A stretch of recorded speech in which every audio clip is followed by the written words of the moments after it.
It is the 132nd meeting between Canton McKinley, Washington Massillon High School, the 1,000th game for the Great American Rivalry Series in the shadows of the Pro Football Hall of Fame. What more could you ask for a high school football fan? Well, I've done a couple of these, and I'll tell you what, each time they have been banging and exciting. We're going to find out if they can do the same thing today. Keep it locked in right here. GreatAmericanRivalry.com, 1,000th game between Canton McKinley and Massillon, the 132nd meeting. Thanks for tuning in. We'll be back with more right here. Searching for meaning in a relentless world. Always connected, but somehow alone. Trapped by illusion.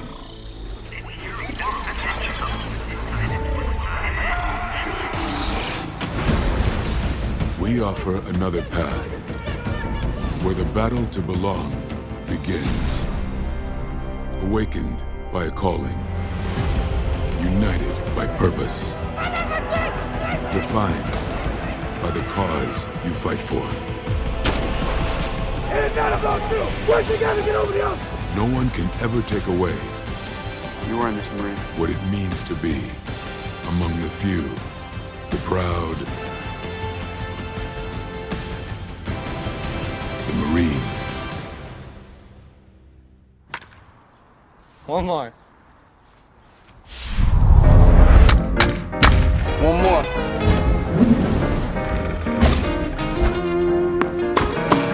One more, please? You guys need one more? Hey, kid. Yeah, we'll take one more. One more. Uno más. Uno más.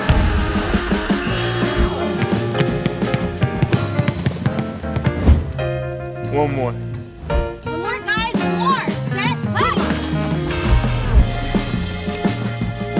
Let's go, one more, one more! One more. One more.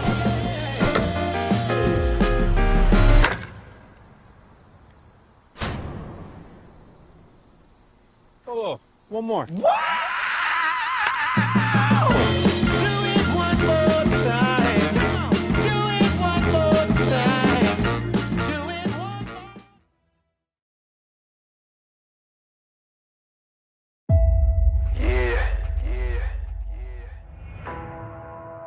It's about that time.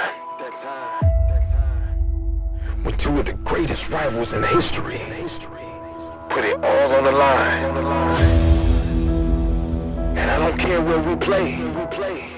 The game is still the same. And in the end, the sound of that victory bell is only going to ring to one name. And I don't care about your quote-unquote state titles or what you say is in your trophy case. Because on this Saturday, every year, this is when we set the record straight. You know what it is. Ain't no question. And this Saturday, I bet even God let Paul Brown and Marion Mott look down on us from opposite sides of heaven. This is everything. This is when it all comes together. And what you do today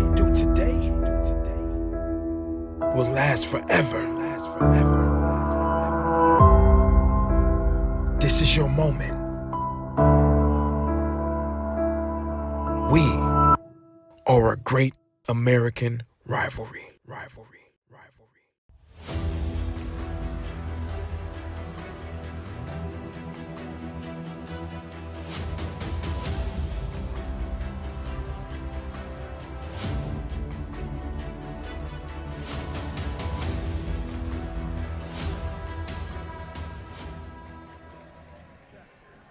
Good afternoon, everybody, and welcome here to Canton, Ohio, the Tom Benson Hall of Fame Stadium. getting ready for the 132nd meeting between Canton McKinley and Massillon, Ohio. Canton McKinley won the toss. They've deferred. They'll kick off first. And we'll see the Tigers with the football here to begin the action. That ball's going to go out of bounds. That's going to be costly right off the get-go. I'm Chuck Sebastian.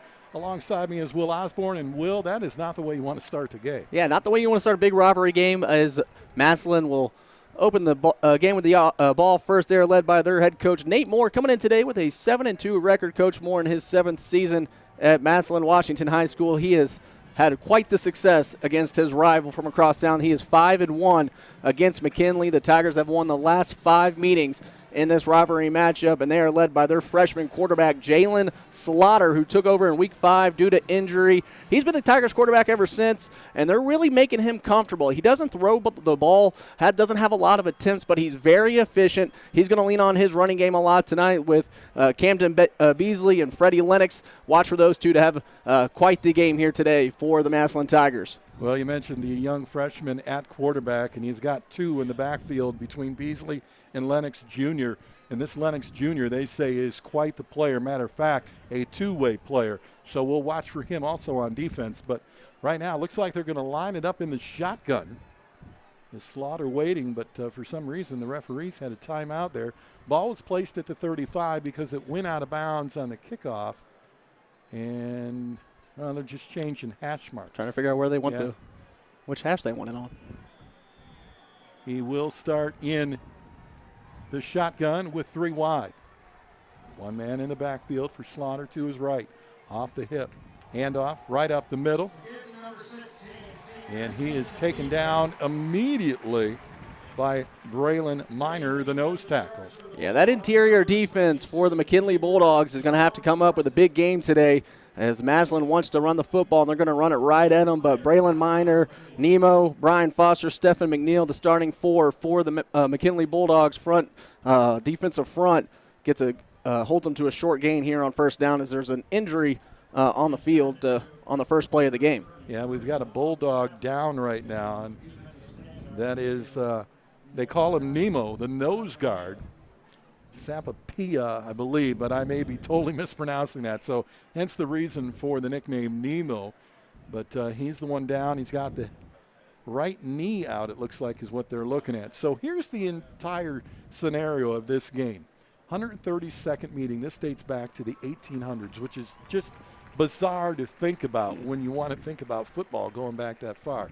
The last few years, it has been all Massillon. Last year, a 35-7 win. McKinley this year, a lot of people are looking at them as the underdog, don't have a chance, maybe not so good, not good enough. But I'll tell you what, when you get into a rivalry game, all the stuff that happened the last 131 times is out the window. It may be cliche, but when you get into a game like this, absolutely, the records are thrown out, and you never know what's going to happen. So we'll find out here as we get ready to go on a 2nd down and 8. Handoff again. Got a little bit of a move, and then back to about the 41-yard line. So pickup of about 4, maybe 5 on the play.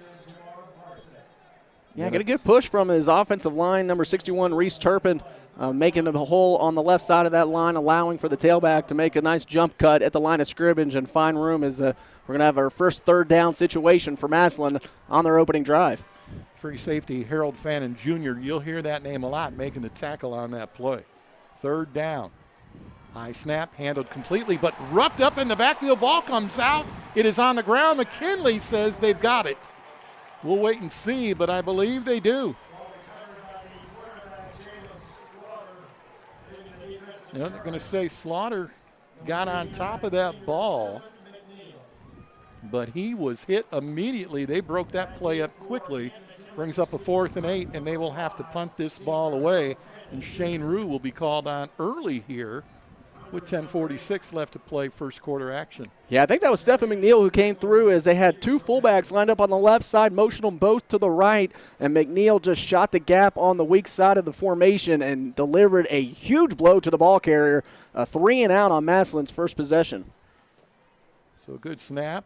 Punt is decent. But it's going to go out of bounds, and let's see where they mark this. Probably around the 33, 34-yard line. Maybe a little deeper. He's moving still. And now he's moving back up. So, wow, he moved up quite a bit. He's all the way up to the 40.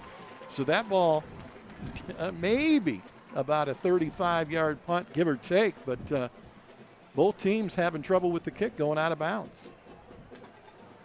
And here comes the Canton McKinley Bulldogs, 6-3 on the year. Antonio Hall taking over his first season. He is a McKinley alum, won 2 state titles in 97 and 98, Chuck. So even though this is his first game as a head coach, he knows this rivalry quite well. Oh, these guys are probably scouting each other on a daily basis, especially when you got two teams like this playing at each other. Hand off to the first back through, and he will be hit immediately. And that is going to be, I believe that was Colin Ruffin taking that ball. And he's going to be hit very quickly, maybe back to the line of scrimmage. Amarion Williams, number 4, opening the game for McKinley at quarterback. We're going to see 2 quarterbacks play today for the Bulldogs as Coach Hall has rotated Amarion along with Keaton Road. Pretty much every 2 possessions, no matter the situation, Coach Hall's really stuck to that plan, Chuck, but it's going to be interesting to see today if McKinley starts to get on a roll offensively, is Coach Hall going to roll with a hot hand? He kind of goes with the I formation and a back off to his left, 2 wide receivers to the left side. Looking to throw a little screen pass at the 35 to the 40, 45, breaking the 50. He's got some green in front of him. Finally knocked and hit out of bounds. And again, what a play there. Nicely done by Harold Fannin Jr. with a great catch and a great run after the yards after the catch. Fantastic. And that's what you want for McKinley on offense. Harold Fannin Jr. is their best all-around player. Line him up in the slot, throw him a quick bubble screen, allow him to get the ball in his hands, make a play after the catch. That's exactly what happened. And like you said, Chuck, we're going to hear Harold Fannin Jr. a lot today. Coach Hall's going to find creative ways to get the ball in his hand. Well, he's one of those players that they say no matter where he is on the field, if you give him a little room, he can get through. He did there, and a nice gain. Delayed handoff to the back going through is Chris Williams. Not going to get much on that carry as he is met immediately by that line for the Tigers. And on that line, Marcus Moore, Riley Campbell, and Landon Pateros up front as they play a 3-4 defense. Yeah, the nose guard for Massillon just blew up that play from the start. Riley Burt at center was pushed back into the backfield and almost met Chris Williams in his lap as he took the handoff. But great penetration from Massillon. Whoever's going to control the line of scrimmage, you want your defensive front playing on the other side of the line. Exactly what happened there for a loss of 1 on first down brings up 2nd and 11. Big down here for McKinley. Can they get on the board first? Rather play from on top instead of from the bottom. Handoff again, breaks the tackle, got through, nice block. Giving up and across to about the 28. Again goes Chris Williams. And maybe enough. No, it's going to be a little short yet, but let's call it 3rd and 4. They mark the ball just inside the 30 at about the 28-yard line. So big down here for McKinley. With a 3rd and 4, looks like they're going to go with a 2-wide set again. Oh, no, they ran him off the field, so we'll see. Maybe they're going to go split. And they're going to send Harold Fannin Jr. out to the right side. And Coach Hall is going to take a timeout. That play clock was winding down. He wants to save 5 yards. And smart timeout by Coach Hall. Young team want to make sure they have a right formation. Everybody knows what they're doing. This is a I don't want to say critical 3rd down, but you want to continue that momentum for McKinley after forcing a 3-and-out on Massillon's first drive. As you said, Chuck, they kind of came into this game probably as the perceived underdog. So you get a couple big plays, one on a bubble screen to Harold Fannin Jr. Got a nice run from Chris Williams right there. Like the use of the timeout by Coach Hall to make sure everybody knows what they're doing and everybody's on the same page. That clock was down to less than 3-4 seconds, and he would have had to get that snap off. And the problem was Fannin was in position, but McNeil on the other side wasn't yet. And then the fullback is moving up front to help with the blocking scheme. By that time, Coach looks up and says, we got 3 seconds. We're not getting this off. Call the timeout. Take your time. Early in the game, 3rd down and 4, 8.5 minutes left to play. First opportunity, possibly. You're 9 yards away from getting in the red zone. and I'm sure McKinley would like to punch this in. Talk about a punch in the mouth early. That is exactly what they want to do. Absolutely. And Chris Williams, he's going to be your bell cow at running back today. He's a guy who averages just over 100 yards per game. And, Chuck, the only time Massillon has lost this year, 7-2 on the year, in those 2 losses, is the only time the Tigers have allowed over 90 yards rushing in a game today or this year. So keep an eye on Chris Williams. If he starts to approach that 90, 100-yard mark, McKinley could be in good shape as we near the end of the game. Well, you get that kind of running from anybody behind, in the backfield. If you can run and put 100 yards up on a team, that means you're keeping their defense, one, on the field longer than they want to be. It also keeps their offense off the field, gives you more opportunities to score points. We'll see what McKinley does here. Big third down conversion, 3rd and 4. Split wide receivers. Williams to his right, rolls to his right, trying to look for the opening in the corner. The flags come out, the ball hits the turf, and it's going to be a little PI down there in the corner. Tight coverage, unfortunately, a little too tight. Lennox Jr. on the coverage there is going to get called for the pass interference. And you get Marion Williams rolling out of the pocket. He's going to his right, and he probably had enough room in front of him to use his legs to pick up the first down, but he saw Harold Fanon Jr., his best playmaker in one-on-one coverage. When you got a guy like out there one-on-one, you got to throw the ball up and give him a chance, and draws the PI here at the end of the play. Yeah, he definitely had room to go. He could have ran for the sideline and easily got to the marker with no problem. But like you said, when you got your receiver and he had gotten behind the corner a little bit, that's why you got the pass interference. The corner had to reach up and grab Fanon, pulled him down. The referee threw the yellow laundry, and we've got a 1st and 10 now inside the red zone. First time for McKinley. Handoff. Oh, nice cutback. And he cuts through, breaks a tackle, and he'll dive into the end zone for the first score of the ball game. Boy, Chris Williams, 2 broken ankle moves there against the Tigers, as he had that little jump cut. You'll see it right here on the first one. Cuts around his tight end, then breaks the tackle there, and that was a tackle that should have been made. And I'm sure that whoever that was out on the field there for Massillon is probably thinking about, why did I not wrap him up? That was Austin Brawley, the strong safety, who they keyed on in this game as one of the key players. Yeah, great vision by Williams at tailback. You had the down block from Jameer Frazier, number 44, to spring him to the outside. Beautiful jump cut, ran through a couple arm tackles near the goal line, and you're not going to bring a guy down like that down with an arm tackle. Chris Williams in the end zone. McKinley striking first here in the Battle of 1894. Here we go with the body armor. One more PAT attempt, our first of the ball game. And whistles blow beforehand. I've always wondered what this whole little, let's send 3 guys over here, 3 guys over here, put just these 3 guys here, and then bring them all in and then try the point. I've never. It's a number system. It's a number system. You spread them out, and you try to see if you can outflank the defense and catch them off guard and get an easy 2 points. But a good job by Massillon doing their scouting report and making sure that all bases are covered on that end. And I guess we have a penalty here. Yeah, I never looked at it that way, as the fake for the 2 points. I guess that would be a good move if you. Yeah, you're right. If you had them outnumbered on a certain side, but it looks odd when they do it. The first time I saw it, I'm like, what are they doing? All right, we'll try this again. A 6-0 lead here early. 8:20 to go in the first, and the opportunity for the extra point is blocked. And getting in there with that block, this time he makes up for it. Wow. Flying across is Austin Brawley, and he had all the room in the world. He come off that corner untouched. And how do you not have Austin Brawley in your scouting report on special teams? He's a guy who's going to impact this game in all 3 phases: offense, defense, special teams. He came into today's game with a school record 6 block kicks. Make it number 7, and Austin Brawley makes a play on special teams. Well, you saw it there on the replay. Untouched. I mean, totally untouched. It was almost like they only had 10 guys and you have 11. That's how untouched he was. He come around that end, nobody touched him. He dives, gets an easy block, and like you said, he's racking them up this year. 7 of them now. Crazy.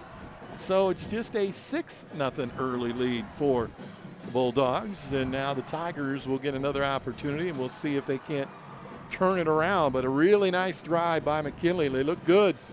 And going down the field and using the guys they needed to get to the ball to. and they score first.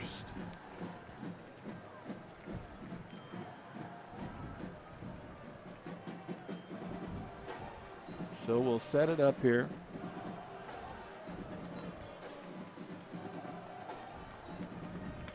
And a 6-0 lead early, which is, like I said, everybody that's a Tiger fan right now is going, wait a minute, what's going on? The last game the Tigers played, they went up 24-0 in the first quarter, 3 return punts, and 1 touchdown pass. They only had the ball offensively, technically, 1 time out of the first 5 attempts with offense. Raleigh with the return there, gets out across the 35. So you think a team like that is just going to come out and dominate anybody they see. But, again, McKinley ready for the Tigers on the first set of downs. Got them to go 3 and out. Let's see what they do here in set number 2. And a nice return on the kickoff by Austin Brawley, who just blocked that extra point, get him out to the 35-yard line as the freshman Jalen Slaughter coming out for his second possession, a 3 and out on Massillon's first drive. Want to get the freshman quarterback comfortable, get the run game going, get him out of the pocket, make some easy completions to get his confidence up. Nice little run up the middle with a good carry there, being pushed around. Finally, the whistles will blow.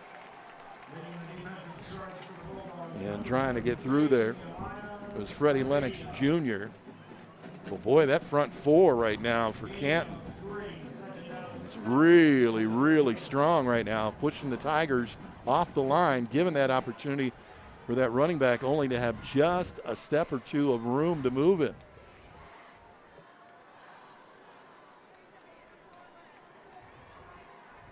Slaughter sets up again, Lennox in the backfield. They move the split end to the right side. They'll hand off again. Lennox Jr. breaks the tackle, gets through to about the 42-yard line, where he is wrapped up there immediately by Creed Patterson, the linebacker. Yeah, Freddie Lennox is the guy who's he took over the bulk of the running back carries last week in that win against Worcester, as the main tailback, Wiltrell Hairston, has been out due to injury for the last few weeks. So Lennox taking over the bulk of the carries. It's going to be a 2-horse race, 2 running back system for Massillon today. Lennox is more the speed back, home run hitter type. You're also going to see Cameron Beasley coming to the game. He's more of the power back, short yardage guy. So Slaughter sets up again in the shotgun. 2 split ends to the right again. They did give the handoff. And again, Lennox not getting much on that play. I believe he's going to be close. If not, I believe they may mark him as they give him the first down, and the chains will move. He gets to the 45. That was a big loss when they lost their running back a couple weeks ago, because he was averaging almost 800 yards already on the season, and he still had 3-4 games to go. So imagine what he could have done. And they are going to give him a first down. So good pickup of the first down there for Massillon. You didn't want to have another 3 and out after McKinley gets him off the field and then marches right down for the touchdown. Well, he did a nice job. He followed the center Snodgrass to get that first down. That pass to the outside, little screen pass. It'll pick up about 6 yards. Austin Brawley on the reception there. Gets it across midfield. And those are the kind of completions I was talking about with Jalen Slaughter. Some nice, easy completions. Get it in and out of his hands. Don't allow the McKinley front 4 to really tee off on the pass when they do decide to throw. And get it in the hands of your playmaker. Austin Brawley right there picks up 6 on first down. Sets it up with 3 wide. Again, it's a handoff Lennox. Oh, a lot of room. Lennox has got a touchdown with no problem, as he'll go 49 yards to the end zone. Wow, once he had the opening, it was all over with, and it was a race to the touchdown marker. Nicely done. Lennox Jr. with the TD to tie the game. What an answer by this Massillon Tiger offense. You see the right guard, number 57, pull from right to left, kick out, open a huge hole as Lennox. All he saw was daylight. He ran right through it untouched as the Massillon Tigers are one more PAT, the body armor, one more PAT away from taking an early lead. And an opportunity there. He split 3 guys' black jerseys apart, parted them like the Red Sea, and was gone. Bad snap, but the kick is up and good. And the Tigers are going to go up 7-6 with 5:53 left to go in the first quarter. We'll take a quick break. We'll come back. 5:53 left to go here from Tom Benson Hall of Fame Stadium on GreatAmericanRivalries.com.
Canton McKinley put the first 6 on the board at the 10:22 mark.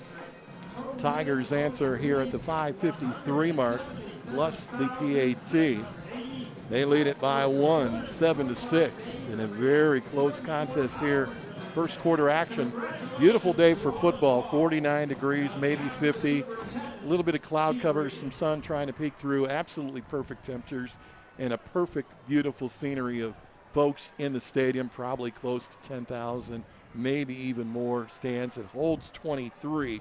There are a few empty seats, so it may be closer to 15,000 people here, but they come out for this game, and it's impressive.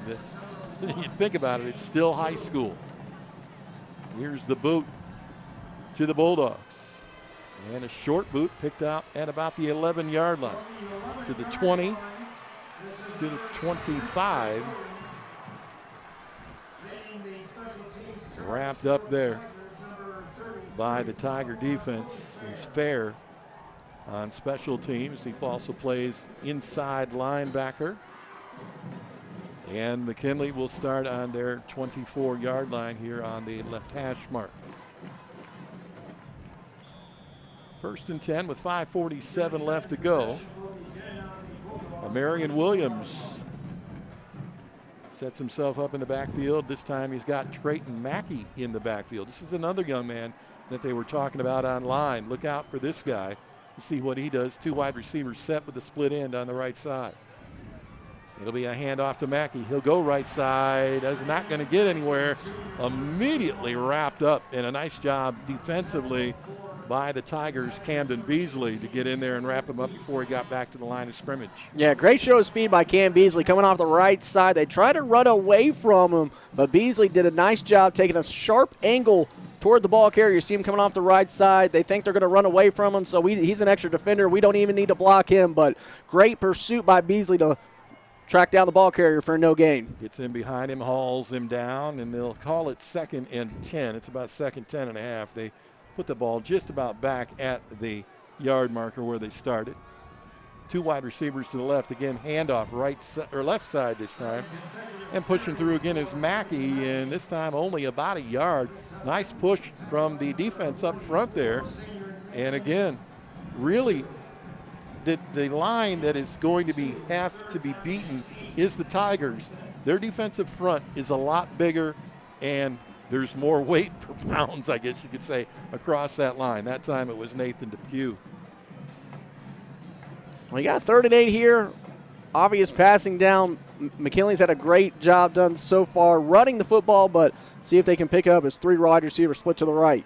So Williams now in the shotgun, looking to throw. No, he does hand off. Nobody's fooled. That ball is only going to get to about the 29 and wrapped up immediately. Will, that surprised me. At 3rd and 8, why would you try to run that ball? 3 wide receivers to the right-hand side. They're already in man coverage. You're pretty much locked in. Yeah, maybe Antonio Hall was thinking maybe it's an obvious passing down, so we're going to catch them by surprise with the run. Line out 3 receivers to the right, run to the opposite side, but number 52, the nose tackle, Marcus Moore, not fooled at all. Really done a great job so far controlling the interior of the defensive line for the Massillon Tigers, as it's going to bring up 4th down and a 3 and out for McKinley. So McKinley's going to have to punt the ball away. First punt of the afternoon for them. Oh, and they fake, rolling out 20, 25. He's got a lot of room, 35, 40, and run out of bounds. And Al-Saad, but a flag is on the play. Let's see who it's against. I think you're going to get a personal foul, late hit out of bounds on Massillon, as Assad, the punter, had a jailbreak on the left side. Great heads-up awareness, sees room on the left side, sees he can pick up the 1st down with his feet. Does so, takes the late hit out of bounds, tack on another 15 for McKinley as the drive will stay alive. Boy, what a fool. He totally fooled Wright Jr. on that play. Wright Jr.'s coming in thinking, I'm going to get this, and he just makes one little shoulder fake and then takes off, and he's off to the races, and a nice play there. So McKinley fakes the punt, and they get across midfield. They're already down to the Tigers' 43-yard line, 1st and 10. Yeah, I don't even know if that was a planned fake. As he just saw the rush come through and knew he couldn't get the punt off, saw daylight and just took off. I think you're right. I don't think they planned on. Oh, ball on the ground. Flag is out, also on the ground, picked up by Fair. But let's see what the call is. Tigers come away with the football. That looked like he just bounced it off of his leg. Yeah, bounced it off his leg, and it went right to the ground, and it was immediately grabbed there. It'll be 1st and 10 Tiger ball. And you saw the new quarterback in for McKinley. That's that 2-quarterback system we were talking about with Amarion Williams and Keaton Road. Coach Hall has stuck to that plan the entire year. He's going to alternate his quarterbacks every 2 possessions as Road comes in, can't get the clean handoff on his first play. Early turnover sets Massillon up near midfield. Well, I guess if you've been doing it for a while, it's okay. But, boy, when you start rotating guys out, you really lose the rhythm. Long ball thrown in between 2 defenders and just about had his man. What a play. Nice toss. Just a little dangerous there trying to get that ball through a couple of defenders. But Massillon does the job. And I love the aggressive play call by Nate Moore. Right after the turnover, you have fantastic field position near midfield. You've been running the ball very successfully throughout the game. You just had on your last drive the long touchdown run by Lennox. So what are you going to do? Play action. You got Ardell Banks out, your best deep threat wide receiver. So why not take a shot near midfield? Great coverage, great awareness by McKinley on the back end. But I like the aggressiveness by Coach Moore. Yeah, he launched that ball pretty good, too. You're right. Ardell Banks had both his guys beat, the safety and the free safety. Wrapped up in the backfield, but still getting a couple of yards across the 45-yard line to about the 47. So the Tigers will come up with a 3rd down and 8 now. Jalen Slaughter, for a young freshman, looks pretty confident back there, very controlled. You know, you don't usually see that too often, especially when you come in mid-season to take over like he did. But he's put up some numbers. He's not big in the passing game. He, like you said at the beginning, he won't throw for a ton of yards, but does enough to get his guys down into the end zone. He'll set up with a 3-wide set, 2 to the left, 1 to the right. Rolling now to his left, throwing to his left, gets his man inside the 40. Nice little pickup there.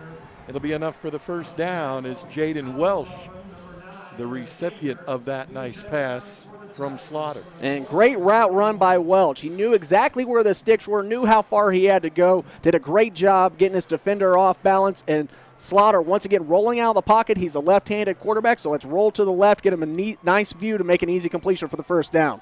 Hands off on the next play around the outside. A nice little run for Freddie Lennox Jr.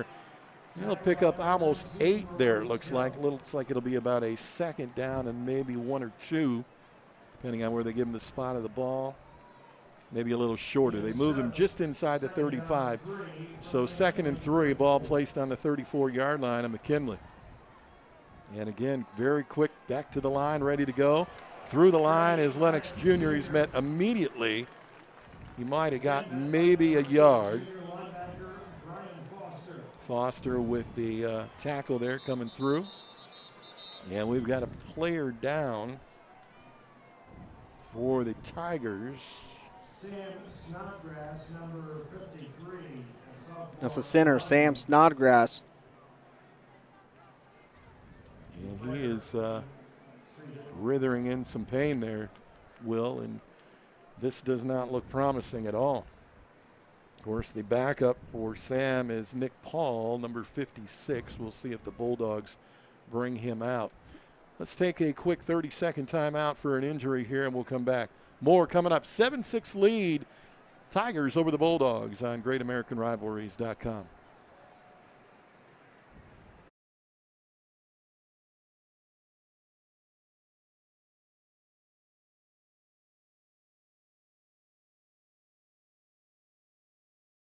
Searching for meaning in a relentless world. Always connected, but somehow alone. Trapped by illusion.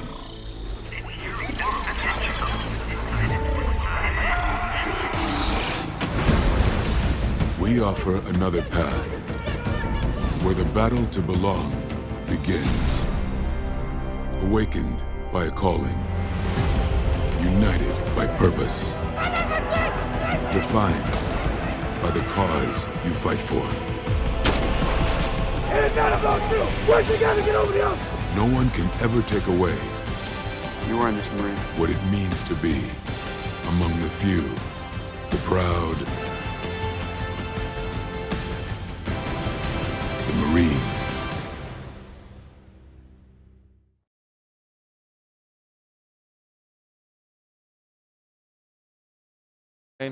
A fumble happened, McKinley all over it at the 34-yard line. Let's take a look at the replay here, and you can see the left guard pulls over right there. When he got hit, the ball came out. Freddie Lex Jr. couldn't hang on, and it is recovered by the Tigers. And they'll go 1st and 10 with 2 minutes left to go in the first quarter. Ball on the 34. Keaton Road in, still in at quarterback for McKinley. Handoff and met immediately. Not even, I think he's going to lose a couple yards there. Looks like he got hit at about the 32-yard line. It's Chris Williams going nowhere. Now, you said they've played this offense quite a bit with Williams and Road rotating out. Every other possession or? Every 2 possessions. Okay, all right. So this will be his second possession, so you should see Williams again. And you would think, though, if one guy gets hot, why not stick with it? Well, that's what I was saying earlier, and especially in a big rivalry game like this, you got your system. It's worked for you so far, but it's Massillon McKinley. It's week 10. Yeah. The only thing after this is playoff time for both teams. Of course, they're in 2 different divisions. Good rush by the defense. Just about had him. He has to roll out. He does. He might have got back to the original line of scrimmage before he's pushed out of bounds. But Keaton Road was definitely in some trouble there, and the Tigers just about had him. I do believe you're right, Will. He's putting up the holding side. I thought so because whoever got through first, whoever busted through first, looked like he had a pretty good shot at it. Yeah, that interior defensive line for Massillon has really controlled. They've really settled in, and after that opening drive for McKinley where they were able to march down the field, score the first touchdown of the game, but you got guys like Marcus Moore, Wright Jr., Riley Campbell, Landon Pateros really settling in and doing a great job as we had a holding call drawn there as Road was able to roll out of the pocket. But this holding call is really going to put McKinley in a bad spot right here as they're back inside their own 15-yard line. And I believe that was Pateros that got in there and just about had an opportunity for the quarterback. I think he was the one that got held, also helping out Wright Jr., the nose tackle, busting through there as well. So here we are with 1:12 to go, second down, and ball is placed on about the 9-yard line. So about a 30-plus yarder. Throw across the middle on the slant, got his man, but met at about the 24, maybe 25-yard line. Nice little pass there. McNeil is the recipient of that pass. They'll get the ball out just shy of the 25. It looked like they were going to bring a cover 4. So just a simple run pass option for Keaton Road as you see the replay right here. Put the ball in the belly of his running back, saw the defender creep up, had a slant coming in right behind it. Good read by Road to pick up about 10 yards and bring up still 3rd and 20. Neal wrapped up immediately there by the corner. You need to get something like a draw. And now he'll send 2 wide receivers right and 1 to the left. In order to kind of get some off of his right hip. Rolls to his right, looking for room, being chased, throws way over the head of anybody as he was being chased out of the pocket very quickly. And that'll bring up a 4th down. With 18 seconds left to go here in the first quarter. Tigers on top, 7-6, and McKinley. We would assume they'll punt. Unable to convert there. They should punt, so field position-wise, but who knows? This game, both teams come out. And I like the idea from Coach Hall, though. You got your young quarterback, Keaton Road, 3rd and 20. Let's roll him to his right and try to get him a good window to make a throw. But great pressure from Cam Beasley, who's been really putting his fingerprints early on this game on the defensive side of the ball. Got a few tackles for a loss, a quarterback pressure there to force the incompletion as Massillon will get the ball back. They may bring the house here, and they will. And this one going to turn to the right side now, across the 50 with a bounce, picked up at the 40. To the right side, 45-50. Flag comes out, and again, across the 40-yard line of McKinley before he's wrestled out of bounds. And a little extracurricular activity there. Starting to get chippy in the rivalry game. Already early. So nice return there for the Tigers. We'll get the ball to the 40-yard line of McKinley, and then we'll see what the penalty is. We'll wait to hear this from the referee. Better position on that side.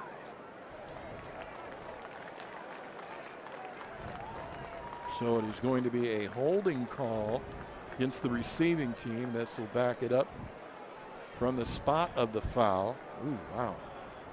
Well, there's 20 yards gone already. Just about 20 yards gone. And it looks like they'll mark the ball. No? No? Okay, so the holding call was back around the 42-yard line. They marked the ball to the 32. So all that extra running he did is for naught. Man, you got to be, when you're a kick returner, punt returner, running back, whatever, anybody who makes a great play, especially when you go in the end zone, turn around and see yellow on them on the field, you're like, no.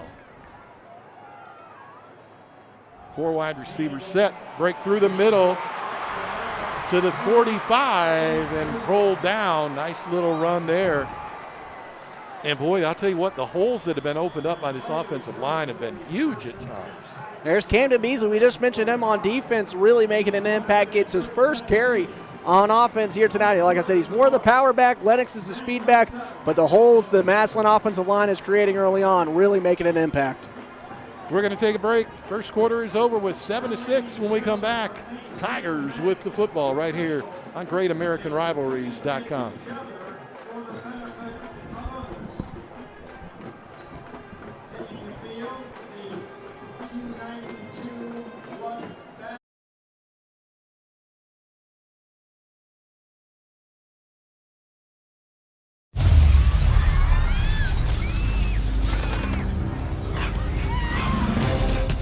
There are a few who move toward the sounds of chaos, ready to respond at a moment's notice.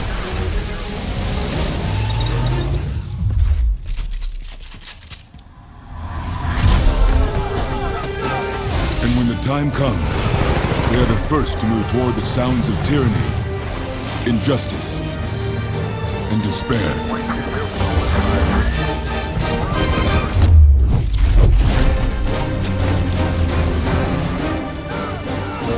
They are forged in the crucible of training. They are the few, the proud, the Marines.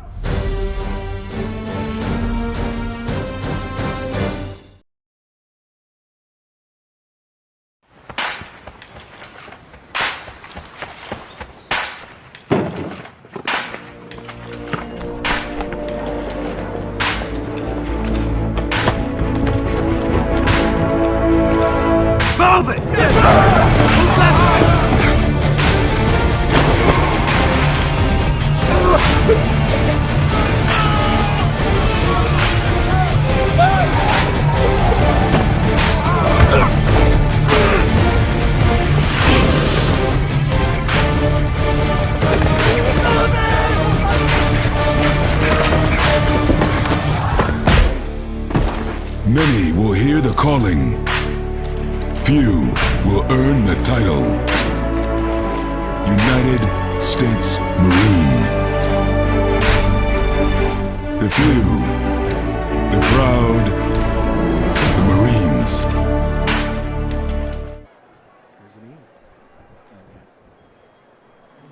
Welcome back, everybody, as we get set for the second quarter of action here in a very tight football game, 7-6.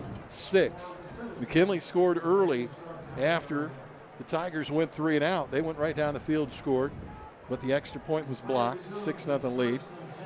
Massillon answers, gets 6 points, and the extra point is good. They lead it by 1, and that's where we stand as we get ready for 12 more minutes. 1st and 10. And Massillon now will go right to left on your TV or your phone or whatever you're watching the game on. We'll go with a 3 wide receiver set. Receiver in motion from right to left. Handoff up the middle again.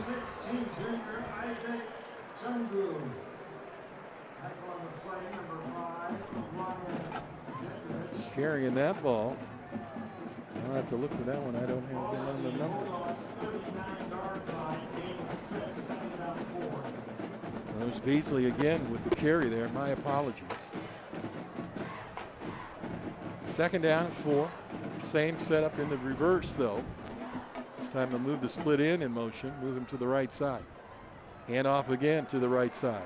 Behind a couple of offensive linemen, and he will get to the 36-yard line. Looks like they'll give him. He'll be just about a half yard to a yard short. It'll bring up a very short 3rd down attempt. Running to the right side. Jaden Woods, the right guard. Tejamir Nash, the right tackle, really doing a great job pushing the line of scrimmage, allowing Beasley. How about that? Lennox, the speed guy. You bring in Beasley, the power back, and he's picking up right where Lennox left off as a quarterback sneak, and he's going to be really close. Chuck. I think he might have got it. Of course, McKinley is saying they did not, but the referee is saying let's move the change. So they've got a 1st down now. And it is 1st down at the 35-yard line. Sun trying to peek out here. They've had the lights on here since about 11 o'clock this morning at the stadium. Beautiful facility, part of a project that started 4 years ago. $200 million invested in the whole thing that they're putting together. A lot of this is now going to go to the Pro Football Hall of Fame after the field was done. Nice breaking tackles again and cruising through there. Man, is he a tough runner. Beasley picking up a little over 10 yards, gets inside the 20. And they're going to actually mark him down at 21, so just outside the red zone. But boy, Will, power back as he continues to just crush through defenders. Yeah, continuing to run off the right side of the offensive line. Fullback Nick Hathaway, who is our Great American Rivalry Series Scholar athlete, leading the way. And again, same side. This time, though, wrapped up by the inside linebacker. You'll maybe get inside the red zone, picking up maybe a yard or 2. And you continue to pound that side, and like you said, he is running behind Nash and Woods and Campbell and Hathaway when they bring him in at the fullback spot. 10:01 left to go. Quarter number 2, 2nd down and 8.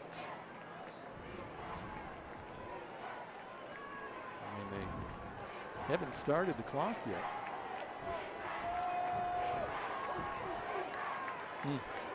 Now they did. That's surprising. I don't know why they waited to start the clock. That ball didn't go out of bounds. And there's a jump on the defense. Everybody looking for the linesman to throw his flag. He didn't. The clock's still running. You're down to 7 seconds. You've got to snap this ball or you're going to get the 5-second delay. 3, 2, they do get it off. Hand off again. Beasley wrapped up on that right side this time as he got inside the 19-yard line. It was pretty plain that the defense jumped off sides, but nobody threw a flag. Yeah, Jalen Slaughter, the quarterback, just stepped away expecting the penalty marker to come off for an encroachment, but no flag coming out of from the officials. And Slaughter, as a freshman, you're going to learn this as you mature as a quarterback and really grow in experience and years.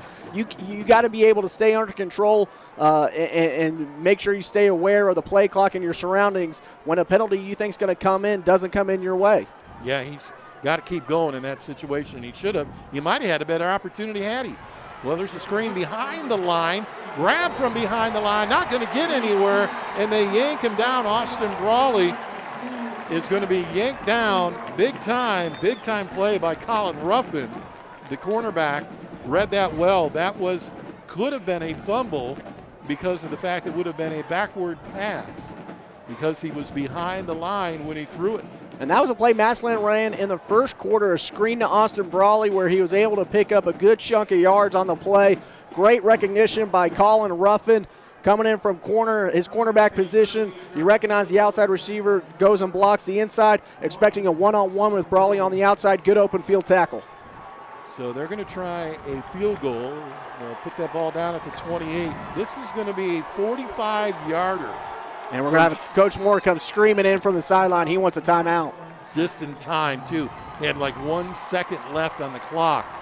So this 45-yard attempt from Shane Rue, not something he hasn't hit before. He has hit more than a few field goals this year. He's got a pretty good foot.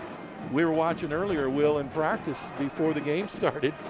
They were trying kicks from 55 yards, and he caught just the corner of the bottom crossbar on one from 54. He tried it again. He was nowhere close. This a little shorter, 45, but we'll see if he can put it through. We're at 7-6. Washington High School leading Massillon McKinley, or Canton McKinley, in this 1,000th game for the Great American Rivalry Series. We're so excited to be here and allowing the Pro Football Hall of Fame and both schools for hosting us this week. And we've really had a great week, Chuck, here at the Pro Football Hall of Fame. Tuesday, we were able to have our press conference with both Coach Moore, Coach Hall from McKinley joined us on stage here at the Hall. And one thing I really took away, because we had a lot of speakers from alumni from both schools really come in, and all of them talked about the rivalry and how passionate it is and how much the other side doesn't like each other. But at the end of the day, it's a family environment here for both schools. Yeah, they definitely put it together, and they put it together well. And it's been going on now 132 years. Think about that, folks. 132 years ago is when this started. So here's Rue for the attempt from 45. The kick is up and no good. I thought he was going to get close there, but from my angle, it looked good. Yeah, just push it to the right. Had some pressure coming off the left side, and Rue just pushed it right, stayed right, and McKinley gets a good stop on defense and gets the ball back. Well, they gave it a shot, 45 yards. And, you know, you look at it this way, somebody's probably thinking, well, why didn't you just punt the ball? Well, difficult to punt in that situation because of where you're at on the field. You would have only gained about 10 yards out of the whole deal. Yeah, you get a loss on your third down play, try to go to screen to Brawley, and then pushes you back. So, hey, you know, give your kicker a chance, and he just pushed it right. And I wouldn't be surprised if Coach Moore in the same situation tried to go back to him. And remember, in high school, if the missed field goal, they put the ball back on the 20. It's not from where the original line of scrimmage was. So either way, you get an opportunity. Scrambling out of the backfield, being chased and being hit and yanked down. I can't believe he did not throw the ball away. He's a right-handed quarterback. He's running to the right side, which is your strong side. You see the defender coming at you, you've got to get rid of that football, and he didn't. Yeah, that play was blown up from the start. They tried to catch him off guard, first down play action, getting Williams on the edge, and a great job by that, once again, interior, the Massillon defense with Wright Jr. and Marcus Moore really doing a great job blowing up the play, pushing the offensive line back in the line of scrimmage, and number 10 for the Tigers, Nate Watkins, showing off his speed, chasing down Williams for the sack. Yeah, he did. He went all the way across the field, about 20 yards. Here's a long ball thrown out. The receiver turns. There should be a yellow flag, and there isn't one. Wow, he was pulled down in the backfield behind the receiver. The receiver turned around to come back and get the ball, and the defender, Lennox Jr., pulls him down. And again, a second time that we think we're going to see yellow, and we see nothing. I guess let him play. Well, the McKinley fans right underneath us would disagree with that sentiment. I'm sure anybody that's in black and red is going, no way. Well, the Zebras, as they say, not throwing the yellow, but they have been throwing that orange down there. I mean, fumbles a couple of times today. 3 wide to the right side for Williams. In a 5 wide receiver set now. Nobody in the backfield, going to keep it. Race up the middle. Oh, and he got popped at the 20-yard line. And he will get back to the original line of scrimmage. And that's all the further he's going to go. Man, he got smoked at the middle. Yeah, McKinley spreading out the formation, bringing in 5 wide receivers. You think they're going to throw it on 3rd and long. And just a quarterback draw for Amarion Williams, trying to gain some room for his punter so he doesn't have to go off, put his heels on his own goal line. Well, Saad kicked from about his 6 or 7 yard line by the time he puts a foot into it. But last time he put 2 feet on the ground and took off for about 30 yards. A little more dangerous here at the 22-yard line. We still don't think that was a planned play, but it worked out well. Well, now they change up and they bring in everybody tight. And a jump. Whistles blow. And maybe the clock ran out. Dead ball. Delay a game. Offense. 5-yard penalty. Fourth down. Well, that is definitely not what you want to get, is a delay of game, 5 yards on that. Now you put your punter even further back towards the end zone. And Will, it gets harder and harder when you're kicking from inside your 5. And you got a guy like Austin Brawley, dangerous, waiting at the midfield for the punt. A guy who's once he gets the ball in his hands in open space, he can really make a play happen. Good snap. Kick is up. End over end. They'll let it go. It'll take a bit of a McKinley bounce and bounce out of bounds inside the Tiger 40-yard line. Looks like they're going to mark this ball down at the 39. It'll be 1st and 10 with 6:11 to go here in the second quarter in a very tight game, 7-6. Right here, you're watching the Great American Rivalry Series broadcast network. Coverage on YouTube and Facebook. Don't forget, there's some Twitter stuff going on, I believe, as well. So you can say hello via either one of those platforms. As we approach the midway mark of the second quarter, 1st and 10 Massillon. Tigers will split 3 wide receivers now, move 1 left to right. They'll hand off up the middle. Broke a tackle and they'll get across the 40-yard line. And again, had him wrapped up in the backfield, but breaking tackles is Lennox Jr. You said he's kind of going to be the bell cow, so to speak, today for this Tiger team. Yeah, Nemo coming across for Canton McKinley. Got his hand on the ball carrier, not able to wrap him up, allowing Lennox to squeak through and pick up a few more yards as Nemo had him almost at the line of scrimmage, maybe even for a loss if he was able to bring him down. Beasley comes back in at halfback.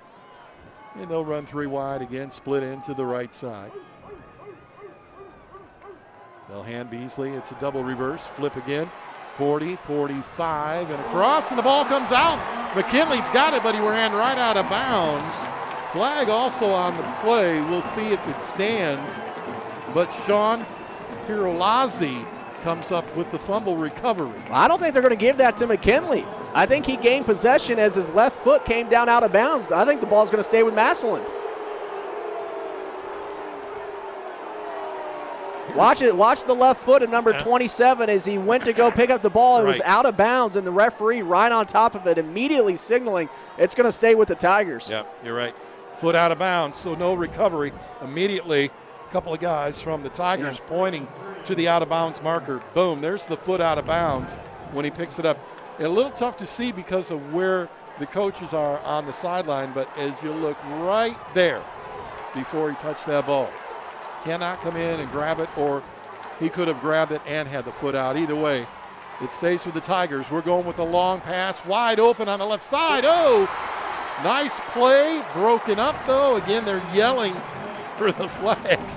And it looks to me, Will, like they're going to let them play today because, again, you look at this play, and it's iffy on both sides. Yeah, they tried to come with a tunnel screen, fake the tunnel screen. McKinley not biting on it as they try to get the receiver up the near sideline. Maurice Hill, number 19 there for McKinley, in coverage, knocks it away. And we did have a penalty back near the line of scrimmage, and it's going to be holding against the Tigers. Wow. They had a lot of time to throw that ball. He was going for his tight end, Riley Campbell, and he had Campbell open for a moment. But then all of a sudden the safety slid over, and we had 2-on-1. And that's when I thought the penalty was going to come in. But apparently the penalty started back here against the Tigers with the hold. It'll back him up to the 46-yard line. 4th and 3. And Shane Rue, we assume, will punt.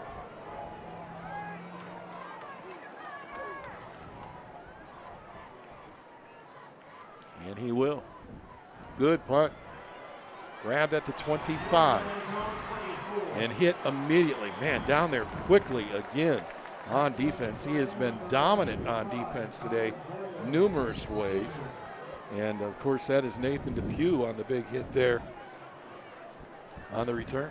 And a player down here at about the 43-yard line. It looks like 10. Looks like McNeil. If that's who it is, that's their wide receiver. Plays the Y wide receiver. Down on the field right now with an injury.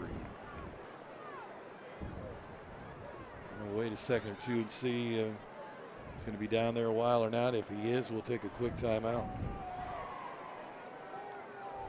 Got him sitting up, though, so we'll stay here. Interesting game so far, Will. 5 minutes left to go. Second quarter, still 7-6. Tigers on top by 1. I wouldn't have thought that at all. Yeah, I think you got to feel pretty good right now if you're a McKinley fan. The way this first half has really played out is the defense has done a great job. Allowed that one big run to Lennox Jr. for the touchdown, but really other than a couple runs, the McKinley defense has really come to play here today with that front four of Stephen McNeil, Braylon Miner, Nemo, Brian Foster. Those guys have really done a great job playing on the other side of the line of scrimmage. And then you look on the other side for McKinley on offense. I like him to get the ball more and find Harold Fannin more.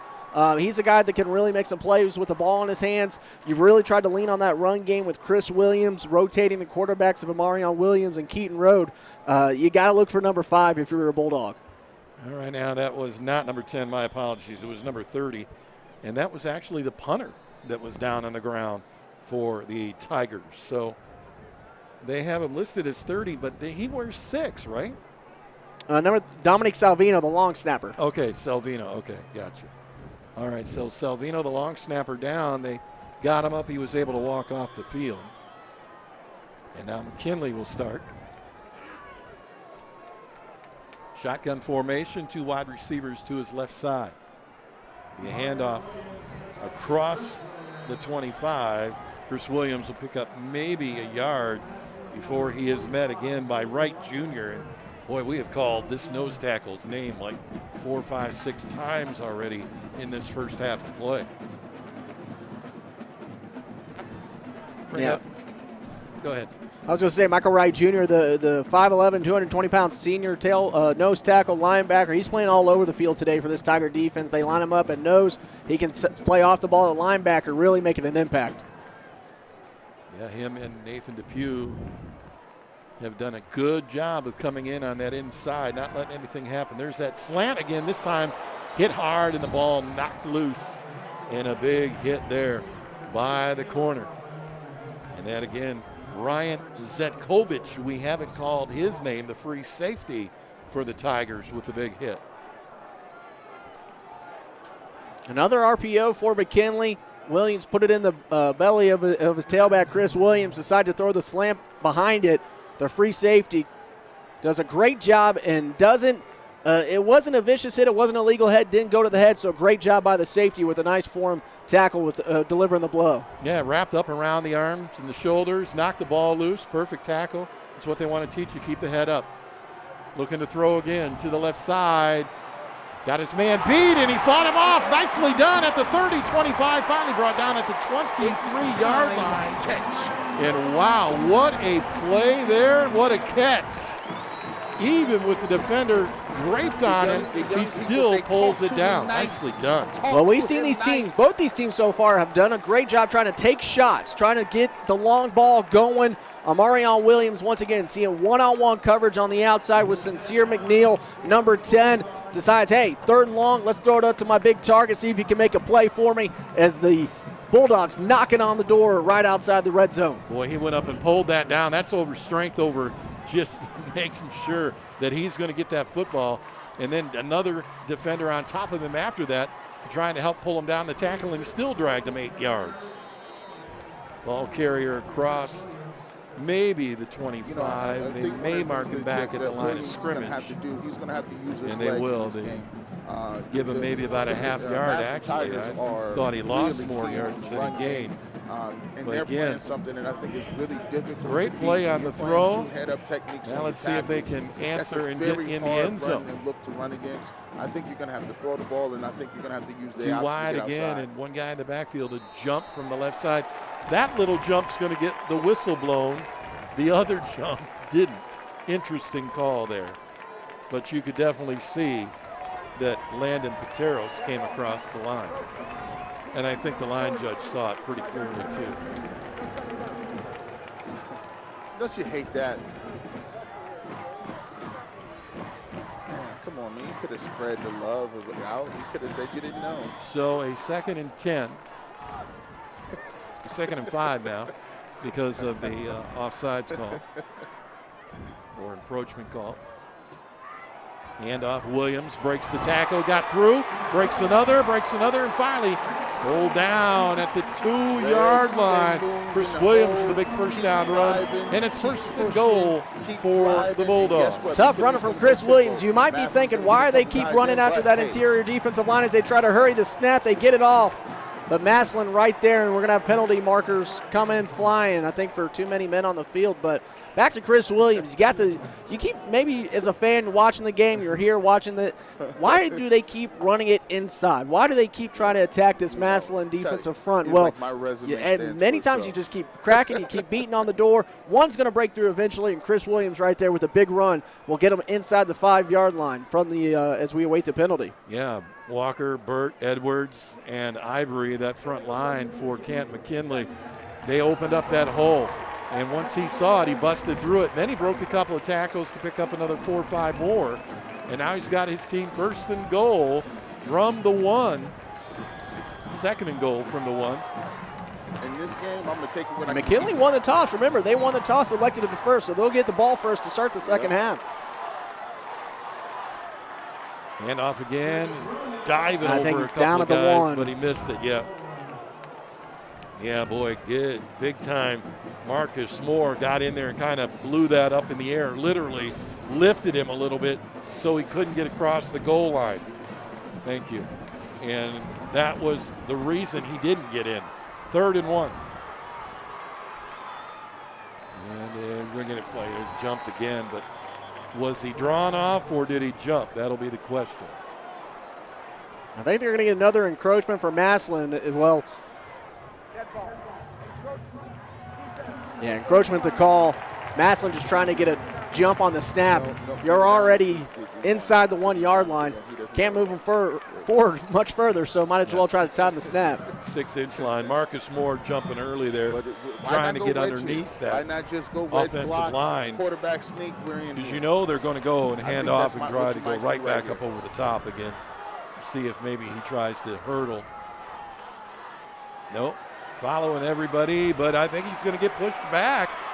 They finally whistle it, and they're marking him about the half-yard line, and he didn't get in. And we've got a Tiger down on the field again, waiting to get out of that pile, rolling over.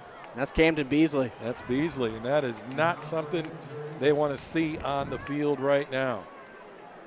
So Beasley down on his back. 1:43 left to go until halftime, a 1-point football game. And a lot of people were picking this, you know, some of the stuff I saw online, Massillon by 3 touchdowns. And I look at this stuff and I kind of chuckle because I think, yeah, I've been doing this a long time, 30 years some.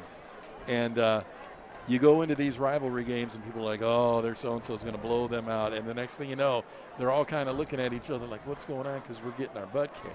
So you never know. And right now, anybody's ball game. Well, I think that was kind of maybe the sentiment as Massillon has won the last 5 in the series, 8 out of the last 9. The last win for the Bulldogs, you got to go back to 2015. And I'm sure Coach Hall telling his team in the huddle right now, we have a golden opportunity. Down 1, minute 43. They get the ball first coming out of the locker room at halftime. First thing you got to do if you're Marion Williams here, you got to take care of the football. You got to make sure you secure the snap. You're inside the 1-yard line. I like quarterback sneak here if you're a McKinley fan. Let's see if they can get it up behind that big center and left guard. Walker and Burke, 2 of the big guys on that left side of the line. That's where I'd go. The interesting thing here is, you only got this down to do it. Will they try it on 4th? And he's in. Touchdown. Pushed it to the right side. Offensive line got a big push and shoved the defensive line backwards. Touchdown to McKinley. And there's quarterback sneak from Mario Williams. Gets the push from his tailback, number 21, coming in right behind him. What's the point of time? Wedge block. It's fitting that today is the USC Notre Dame game with the Bush push. Okay. As he gets a nice little assist there from his tailback, Trayton Mackley. But a big touchdown there for McKinley as they're going to line up to go for the extra point. Thought maybe they go for 2 after getting the extra point blocked on their first touchdown, but as the field goal unit comes on. Well, the guy who made the block, though, is on the sideline, and we'll tell you here in a minute. Here's the kick. It is up, and it is good. 13-7. When we come back, we'll tell you about Cannon Beasley. He went off the field, putting no pressure on the ankle on the right side when he was helped off. Is he done for the day will be the question. We'll come back. 13-7, McKinley on top of Massillon right here on the Great American Rivalry Series broadcast network. One of the greatest games. That play is hard to stop on the goal line.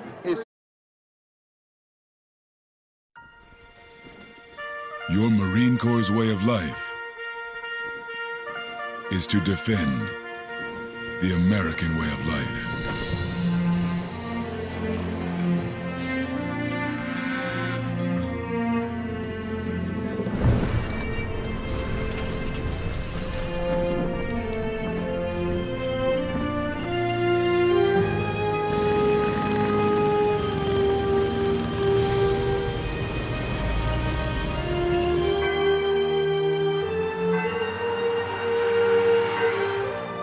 Every day, no matter where we serve, we take a stand for our nation, for each other, for us all.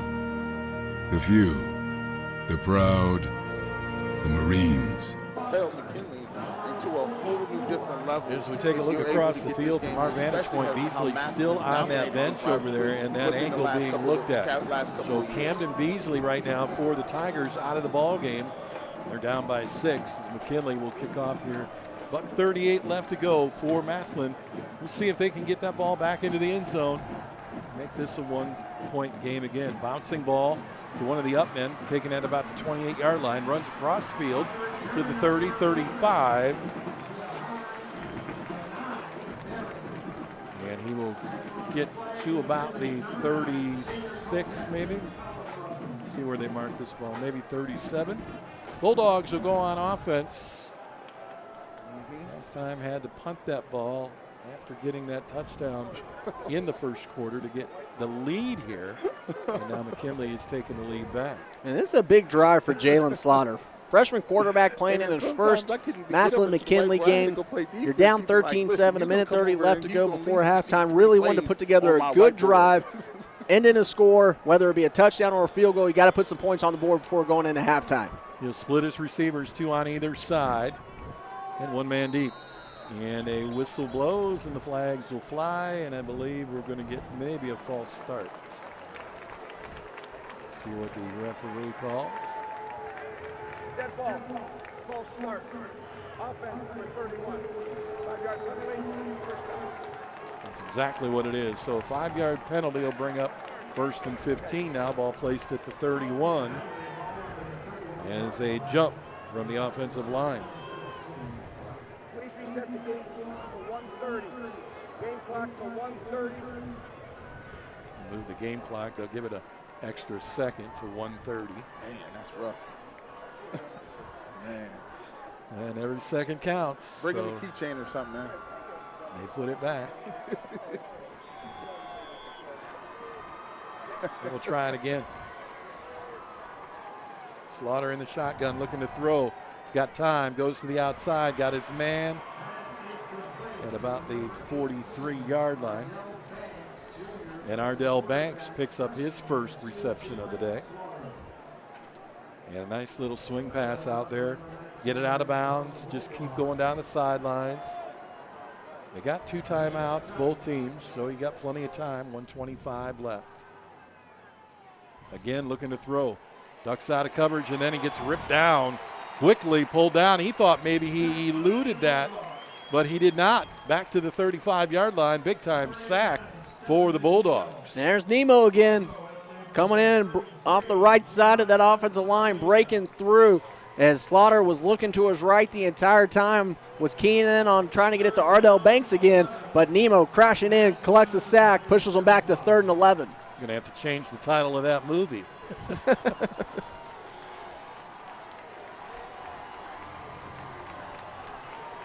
Looking to the sideline. They better get this play in. They got 8 seconds left to go. It's counting down. I think Coach Moore is going to take a timeout here.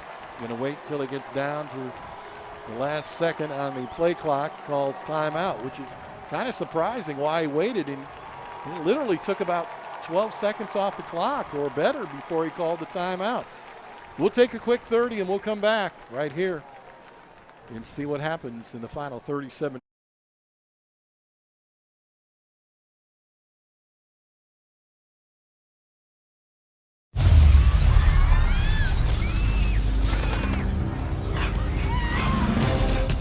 There are a few who move toward the sounds of chaos,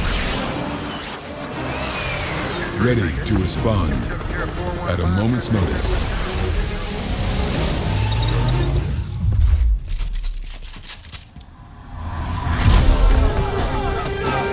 And when the time comes, they are the first to move toward the sounds of tyranny, injustice, and despair.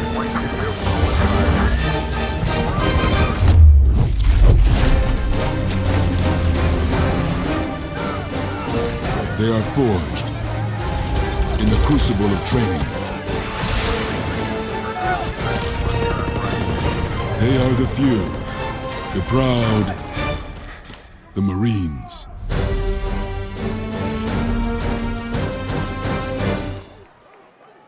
Welcome back, Tom Benson Hall of Fame Stadium. McKinley, Massillon, the 132nd rivalry game. And McKinley with the lead, 13-7. Massillon with the ball and 37 seconds left to go. 3rd and 11 from their own 35. Handoff kept to the right side, breaking a tackle. Lost the ball, and he'll fall on it, and it'll go out of bounds. And boy, Freddie Lennox Jr. had a home run there. He had nothing but sideline to go. And we do have a penalty marker. Was he hit late? It came flying in as we'll await the official. But 3rd and 11, Coach Moore, they ran the reverse earlier in the game for a big play, but here you think Austin Brawley on 3rd and 11 is going to get the ball. They fake the pitch. Lennox comes off the right side, and it's going to be a penalty against McKinley. Yeah, there it is, late hit. Out of bounds, second guy coming through. The runner's already in the white. That's a no-no, and that's a big penalty, and it's going to cost McKinley. You're literally giving them another 15 yards. That pushes that ball all the way down to about the 37-yard line of McKinley now. 1st and 10, 23 seconds on the clock. Maybe a shot or two to the end zone. 1 timeout left for Massillon. Long throw down the right side. Got a man in the end zone. The ball tipped away at the last second. Had what he wanted, but great defensive play by Perlozzi again. The strong safety just at the last second smacking that ball away. That leaves 11 seconds with 1 timeout remaining for Massillon as Slaughter took a shot into the end zone, had Banks once again behind her, just a tad underthrown, allowing the defense to catch up, knocked away, and he'll bring up 2nd down, but you got to look at the time left on the clock. Only 11 seconds. You still have 1 timeout, so you can work every piece of the field. You don't have to go to the sidelines. Yeah, and to go to the end zone takes too much time right now, and you don't want to do that. You won't give yourself. That's what they're going to try, though. They're going to go for the end zone again. Ball up in the air, intercepted in front of the goal line. McKinley takes one away. They were going again for Brawley, I believe, and the defense comes up with the interception. Sincere McNeil coming away with the interception for McKinley, but Slaughter once again trying to take a home run shot going to the end zone. Ill-advised throw. You go right into double coverage. Perfect bracket play by McKinley. He had the defender underneath, had a defender over the top. Ball was underthrown. McNeil went up, high pointed the football, comes down with the interception, and McKinley feeling really good about themselves with some momentum going into the locker room, trying to break that 5-year losing streak to Massillon. Will take the lead into halftime. Well, McNeil, a wide receiver, knows the route, knows the play. He's got the heights, got the hands, plays backup free safety behind Fannin Jr. But you're right. Why are you throwing into double coverage? And why would you take that chance? That took 7 seconds off the clock. You would have not had enough time to try it again. And you should have been, like you said, throw to the sideline, take the out-of-bounds play, or throw just a little bit and take the timeout. McKinley just going to go up, sit on the ball, and let the clock run out. And at halftime, they take a 13-7 lead. And as you mentioned, they deferred. Remember that. They get the ball to start the second half. We'll come back in just a bit. We'll take a timeout. We'll recap the first half of play. McKinley Bulldogs 13, Massillon Tigers 7 on the Great American Rivalry Series Broadcast Network.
Searching for meaning in a relentless world.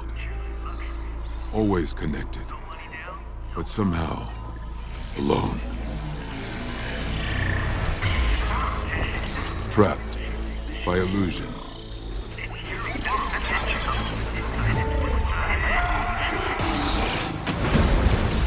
We offer another path. They would give most of the baby girls, I made them take them back and bring her a football. You start thinking about a high school football game, get 25,000 people.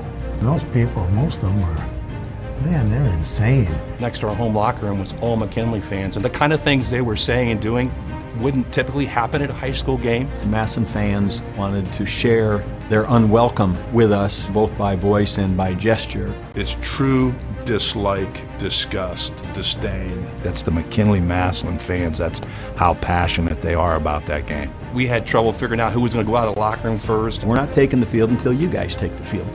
When they took the field, we took the field, and so there's this one giant roar. Some people don't understand what Massillon Canton is, and some people don't know what Ohio State and Michigan is. It is the same thrill. To me, it's identical. What was your record against Massillon or McKinley? When you're at Ohio State, what was your record against Michigan? Even though the platform might not be as big, the pressure you feel is greater. Oh, pressure. There's definitely pressure in that game. The pressure of that game is much greater than the pressure of a Division I championship. That's the game that the community's going to remember. It became apparent to me very early that you better win. Very first time I shook a hand in Canton, Ohio. Hey, Coach, welcome aboard, beat Massillon. That game was the most important thing for that community. They'd like for you to go 10-0. If you lose one game, I hope it's not the Massillon. As long as the one isn't Massillon. It can ruin a 9-0 season. Then we had an 8-1 season, and we went in and we won it. We had 3 9-1 seasons, 2 of them were bad. You read about the history of the rivalry. I followed it growing up as a kid. Chris Spielman was on the Wheaties box. I think every high school football player in the country was aware of Chris Spielman and the rivalry with McKinley. Ozzie Newsome, he was a great tight end for the Cleveland Browns. We were able to get Ozzie to speak. So he talks to our squad. He said, I'd always heard about the rivalry growing up in Alabama. It just permeated through the entire country. It's the Hall of Fame. It's the birthplace of football. Seems like Massillon McKinley's tied into everything. You would have a hard time finding a rivalry that has produced the kind of names anywhere in the country. Earl can really rev it up. You could still see the intensity and the passion in him. You know how I hate to lose. I hate to lose. There's a lot of great rivalries, but this one lives, eats, and breathes within the culture and the life body of Massillon and McKinley. I coached at Massillon. That's what it's all about. Those of us who were part of it needed to respect the history and tradition. It's such a great rivalry, and there's so much respect for each school. We were given something, by people who preceded us. The time just has always stood still in Massillon with what was important in that community. It's the well-being of the football program. And I always felt that I was a caretaker for that. We're caretakers of something here, and we got to do it the right way. We can only hope to add to the significance of it.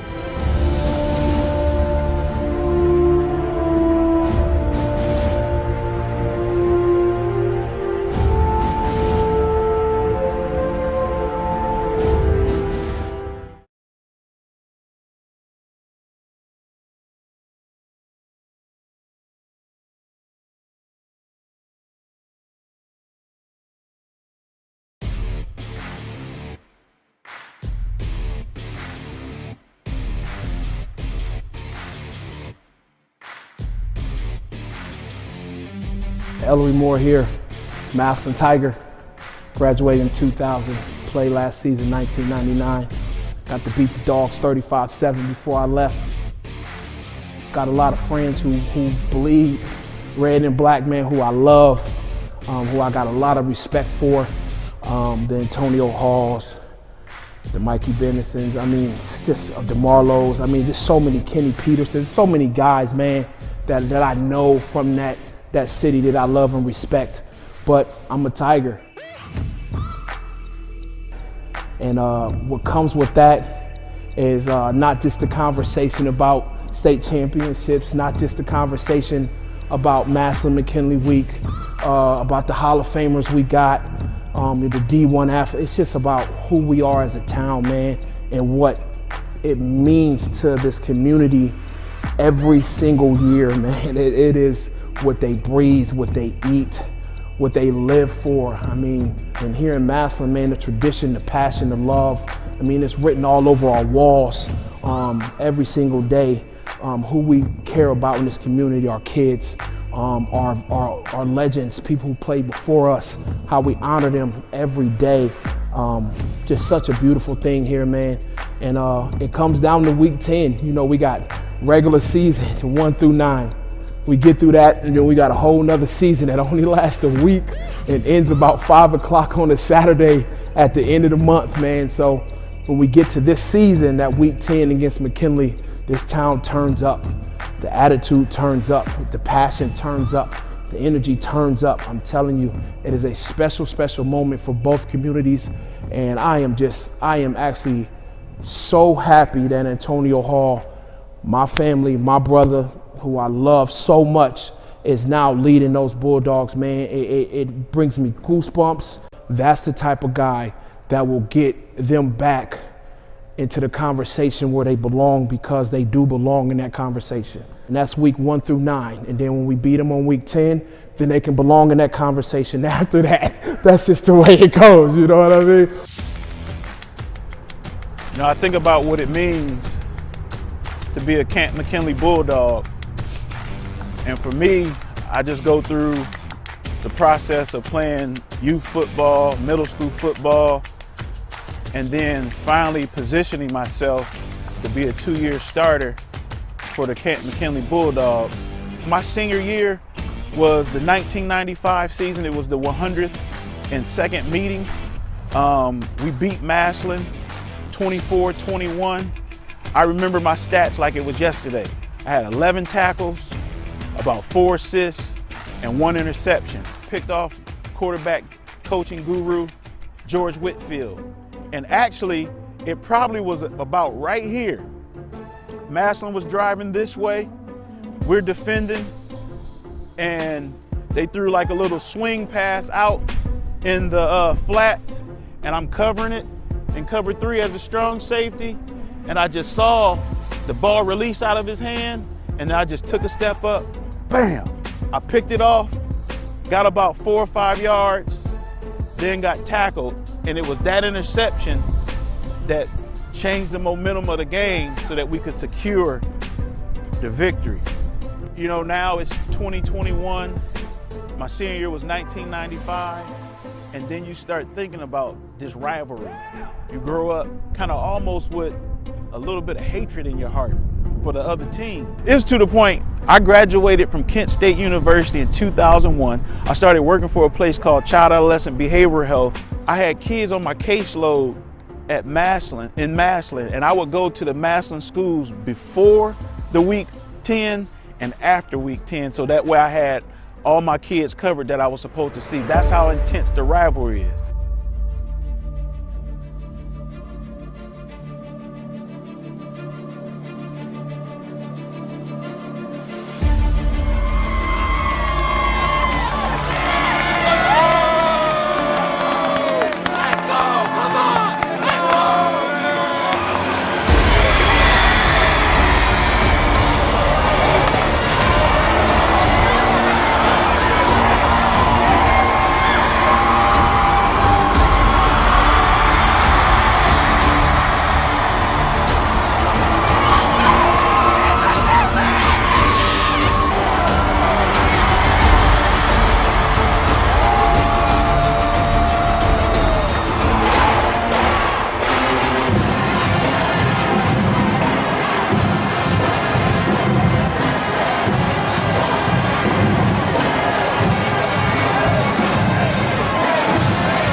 Because, you know, all the men before us and all the classes before us have set the standard of what we have to meet. It's very important that we win this game and keep the bell. This week it means a lot to me because, like, I had my grandpa, he played at McKinley. My dad, he played here.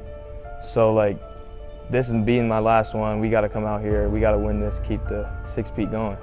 The entire city of Massillon just shows up and just cheers us on the entire time. And even when we play at Tom Benson, we have more fans than Canton does, and it's supposedly their field, you know what I mean? This is our 126th meeting, and it's just like, it's a long history, the greatest rivalry in football history, so it's not going to be played like any other game. Records don't matter, stars don't matter, this is a rivalry game. This practice this week, even though it's been like a couple days, it's been like the best practice I feel like we've had all year. Like, everybody, high energy, so much effort, barely any mistakes actually. So coming in Saturday, I feel like this team, we're ready for anything right now. I just want to say thank you to all the classes before us for setting the standard on what it means to play in this game. Saturday, I plan to come out and play, not for myself, but like for everybody else in this community and the people that played way before me. This is more than just me, and it's more than just the team. It has to do with everything, the community, the fan base, everything. Woo! First year was sophomore year, and that was home. So just the experience of that, a nice cool day. It's just a whole different. It's not like any other game that I've ever played in. Just an unreal feeling. Coming out in the stadium and seeing thousands of fans being there actually made me feel very excited about the game. It was probably about, I'd say, almost 10 years ago. I was a water boy on the sidelines. My dad was a coach. It was still when Tom Benson was Fawcett Stadium. It's just different. It's electrifying. There's all sorts of. The stadiums are packed every year, but I mean, you can really feel the fans feeding into it.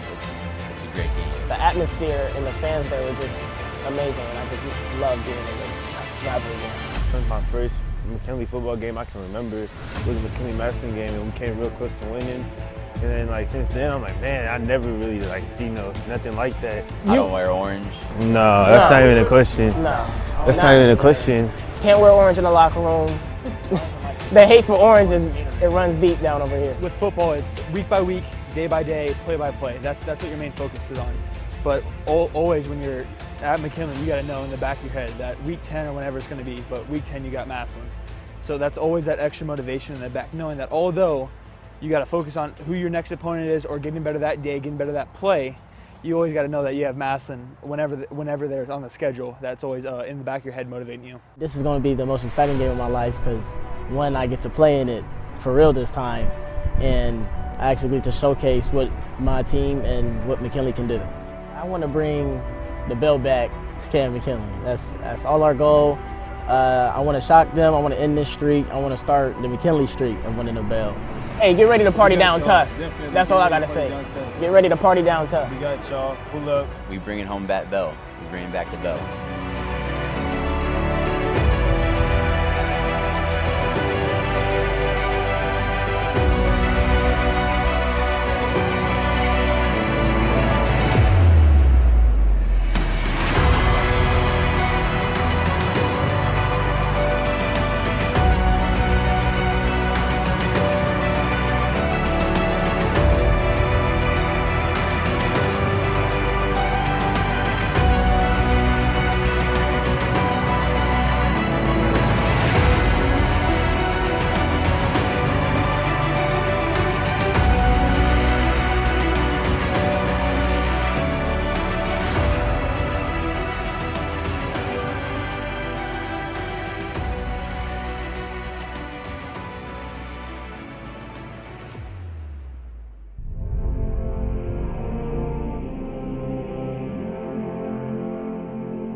Your Marine Corps' way of life is to defend the American way of life.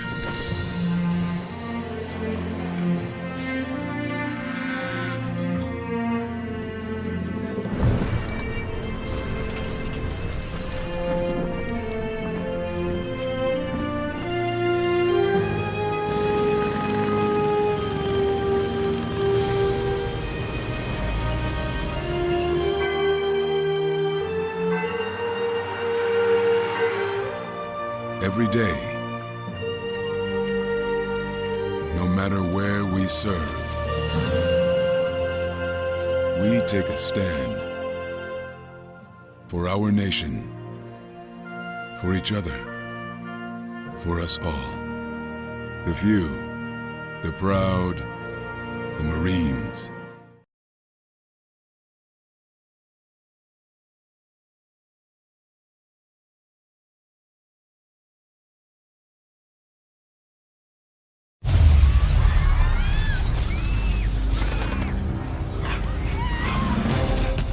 There are a few who move toward the sounds of chaos, ready to respond at a moment's notice.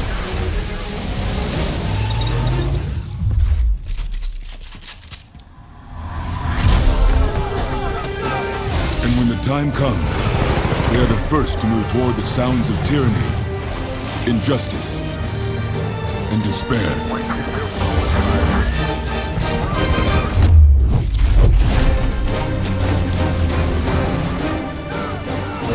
They are forged in the crucible of training.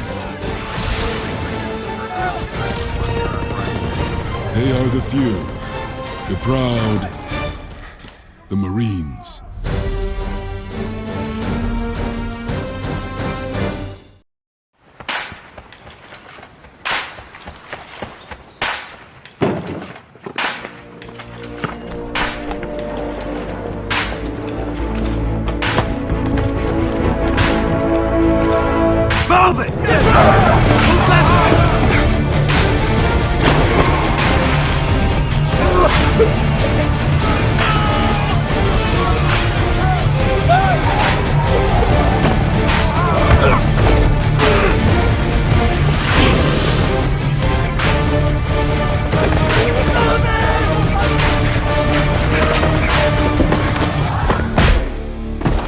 Many will hear the calling. Few will earn the title. United States Marine. The few, the proud, the Marines.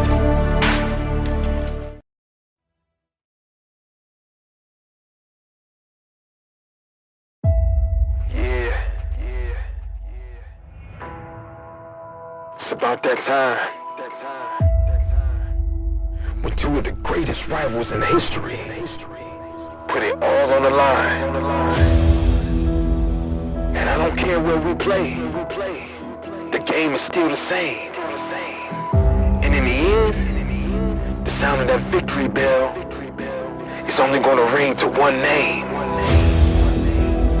And I don't care about your quote-unquote state titles or what you say is in your trophy case. Because on this Saturday, every year, this is when we set the record straight. You know what it is. Ain't no question. And this Saturday, I bet even God let Paul Brown and Marion Mott look down on us from opposite sides of heaven. This is everything. This is when it all comes together. And what you do today will last forever. This is your moment. We are a great American rivalry.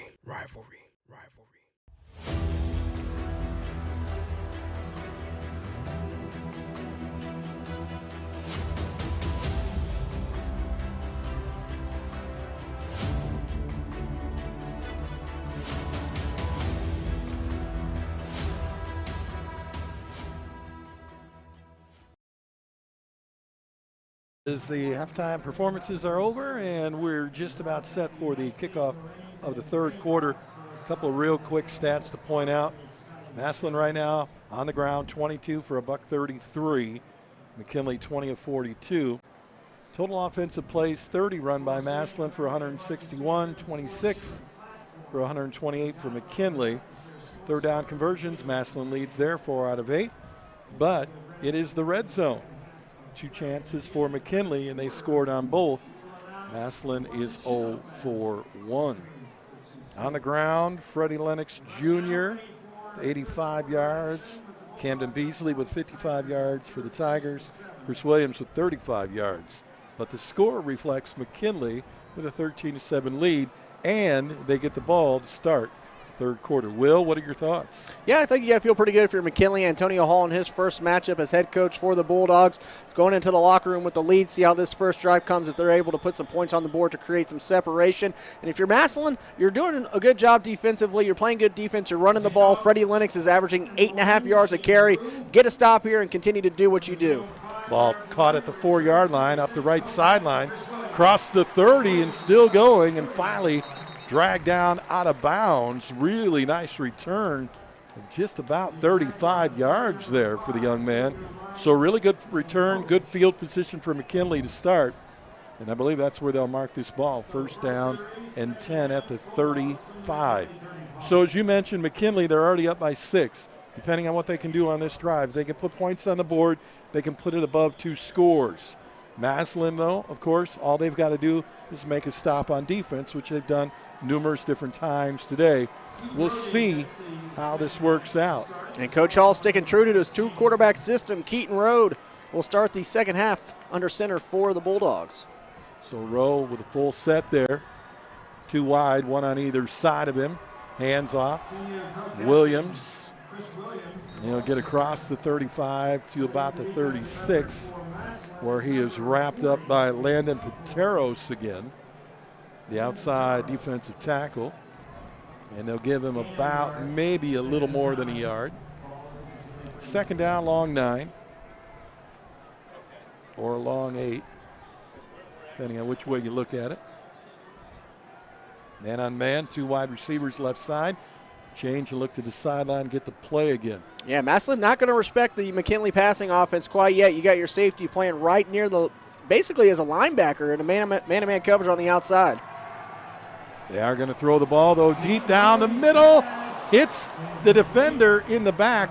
Pass comes up a little short, and Lennox Jr., had he turned around, would have had an easy interception, but he was going for the long ball. And like you said, they were going man on man. They were sending Ruffin down the middle. Yeah, they had number 2 split out to the wide. That's Caleb Ruffin, and he came up like he was going to block, and they did play action, and then right as the play action finished, he just took off and had his man beat. He was behind the defense, and if Rhodes was just able to lay it out there for him, it might have been a walk-in touchdown for the Bulldogs, but not able to get enough on it as Keaton Rhodes brings up 3rd and long. They're down a long 8. Again, they're going to throw to the sideline. He's going to throw it way out of the way. I'm not sure if there's much wind down on the field. It doesn't really look like it. There's not much. The flag is blowing a little bit, but I don't think that ball was bothered by the wind. I just think it was a bad throw. Yeah, just off the mark for Keaton Rhodes, and not the drive Coach Hall was looking for McKinley coming out of the locker room. With a touchdown lead against your rival here at the Tom Benson Hall of Fame Stadium. You're going to get the ball right back to Massillon, and I look for Massillon just to keep the ball on the ground with Freddie Lennox Jr. Once again, 10 carries, 85 yards in the first half, had that long touchdown run.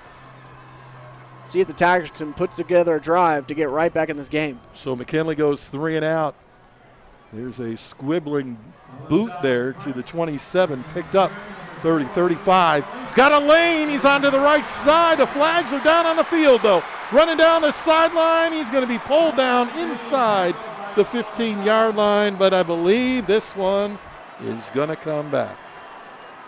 Really beautiful run. And if this one's going to be called on Massillon, that's really unfortunate where the flag came in.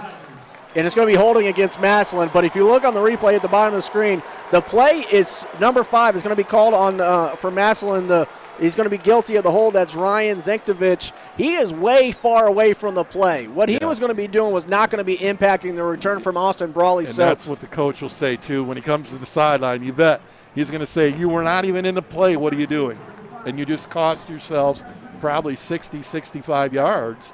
And you're right, where the flag is thrown, and then they mark off the penalty. So he had a beautiful run, like I said, of 60 or better, and unfortunately, all of it coming back. And Brawley he took off. He made 2 moves, and he was gone. Well, now you got to depend on your quarterback. And Slaughter's done a pretty good job today. But now instead of less than 20 yards to march in, you got to go 75. He'll split them all out. No, he splits to the sideline, and they're going to. It's going to be a legal substitution on Massillon. Substitution, yep. Yeah, they were trying to race the 5th man off the field, so to speak. And a penalty to start before the series starts. So we have a new quarterback in for Massillon. Darius McElroy, the senior, is going to be replaced Jaden Slaughter to start the second half. McElroy was the starter at the beginning of the year before an injury allowed Slaughter to take over. Coach Moore going with the senior.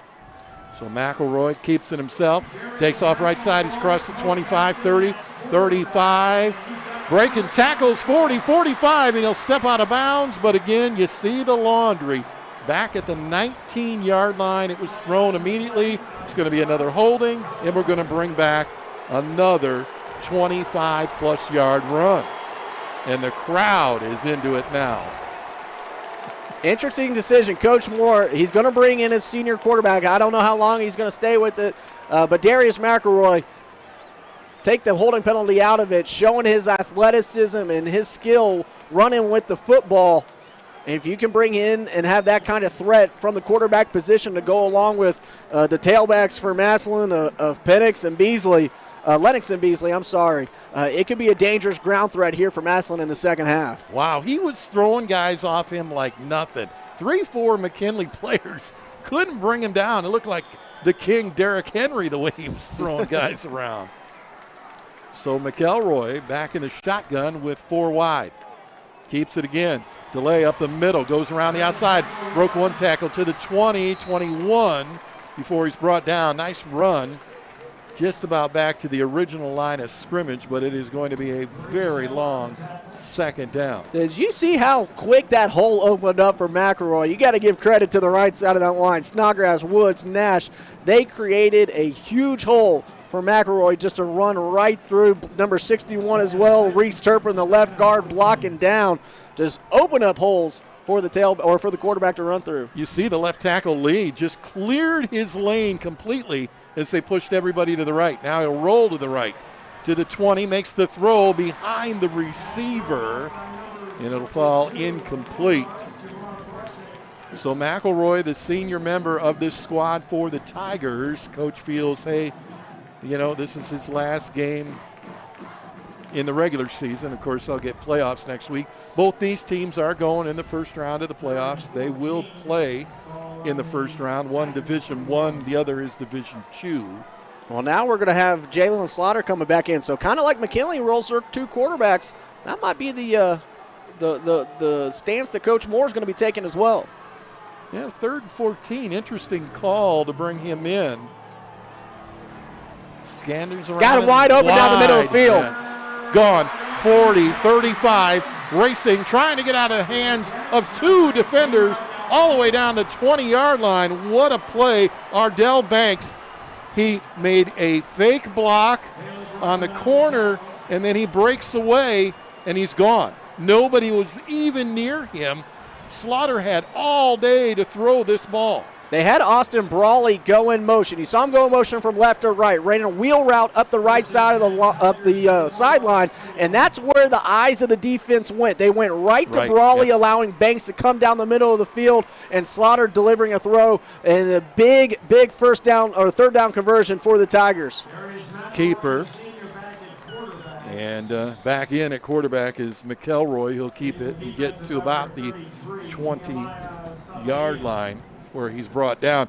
You're right, they went all the way towards one guy. You should never be 5 to 7 yards past 3 defenders in the defense, especially your free safety, your strong safety.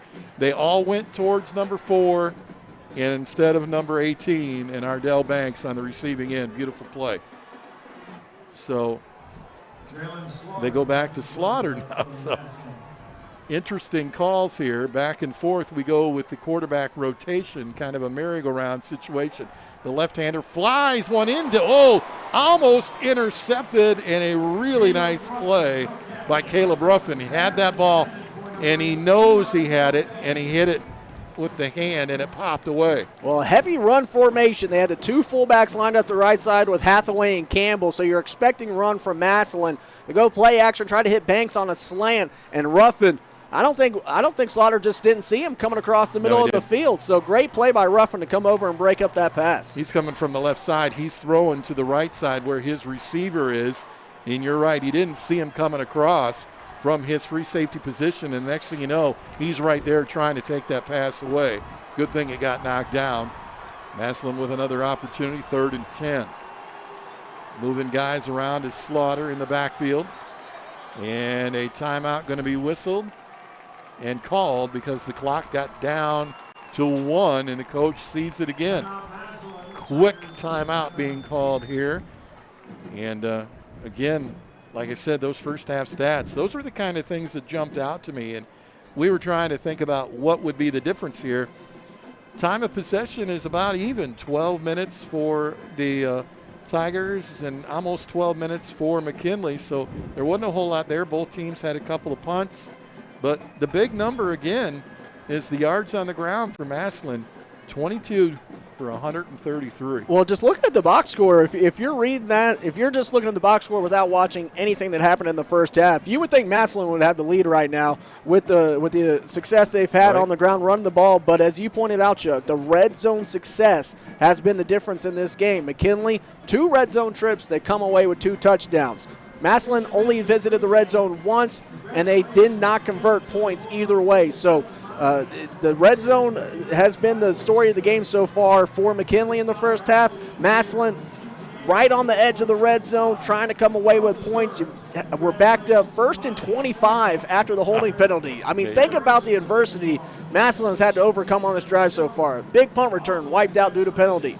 First play from scrimmage had the big run from McElroy, wiped out due to penalty, backed you up 1st and 25, and you get the big pass play on 3rd down. So facing another 3rd and long here for Coach Moore and the Massillon Tigers.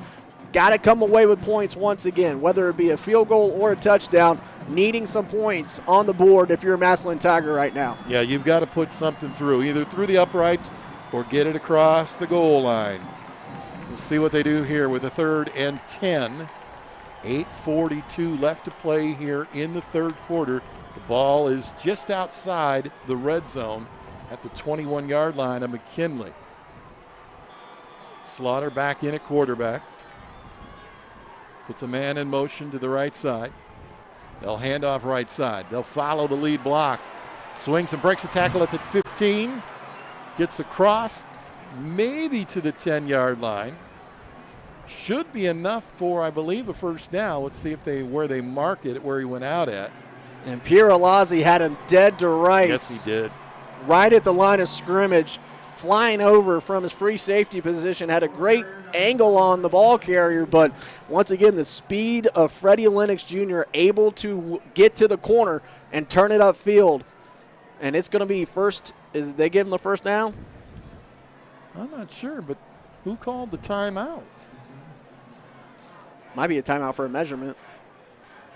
Well, the chains are laying on the ground on the far side. Well, they have the ball marked at the 11-yard line. Yeah, so it would be a 1st down, but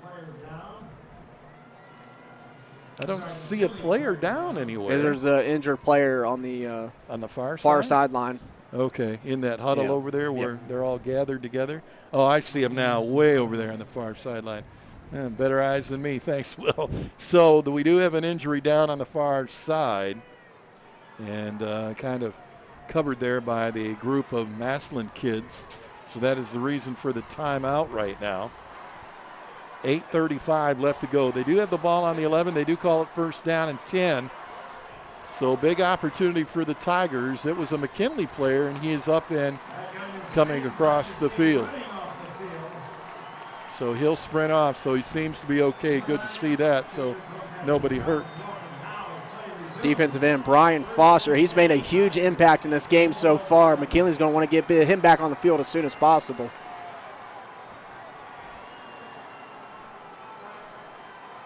I'm sorry, that's Colin Ruffin, number 9. Colin Ruffin. Yeah, I'm sorry. We have not seen Camden Beasley yet either for the Tigers. We know that he went out in the 2nd quarter.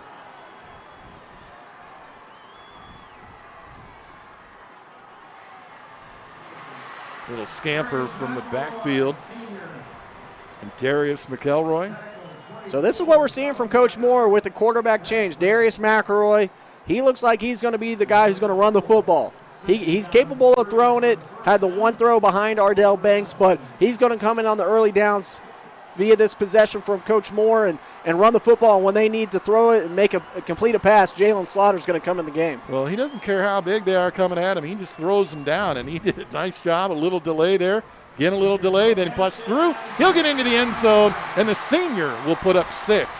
Quick score. Well, Massillon maybe turning the game around again.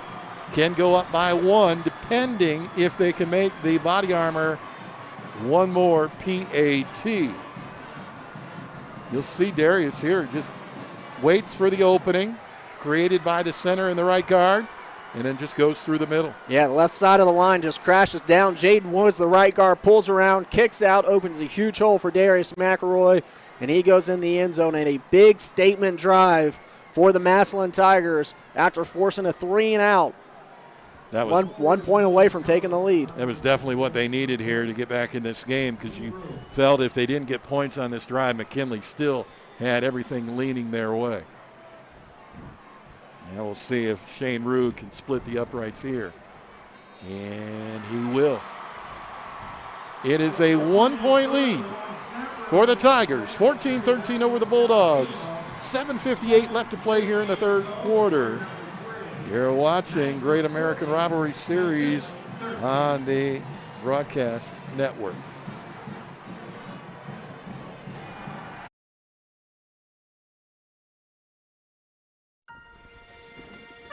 Your Marine Corps' way of life is to defend. the American way of life.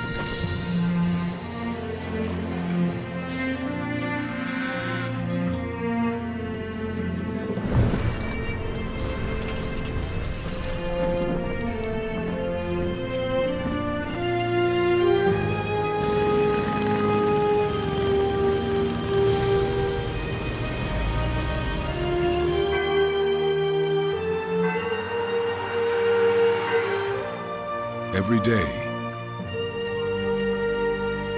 no matter where we serve, we take a stand for our nation, for each other, for us all. The few, the proud, the Marines. 14-13, welcome back. Chuck Sebastian, Will Osborne here for Great American Rivalries. And we get the kick here from the Tigers, who just went up by 1. Shane Rue with the boot. Deep this time. That ball caught at about the 3-yard line. 10, 15, 20, and across the 20 to about the 23. Is where they'll bring it out, and the Bulldogs will start on their own 23 with a 1st and 10. We have seen both teams now doing the dual quarterback situation. Williams and Rode here for Canton. We'll see who comes out first for them. Again, still no sign of Beasley from the Massillon Tigers side. And I was trying to look, there's 60 kids over there. I was trying to see if there was a number, try to find him, but haven't spotted him. And it is going to be Keaton Rohde to start. So Rohde with 2 wide to the left. Hands off in the backfield grab. He'll get up to the 24. I did see a flag come out there. And I believe it's going to be a hold. We'll see what it is.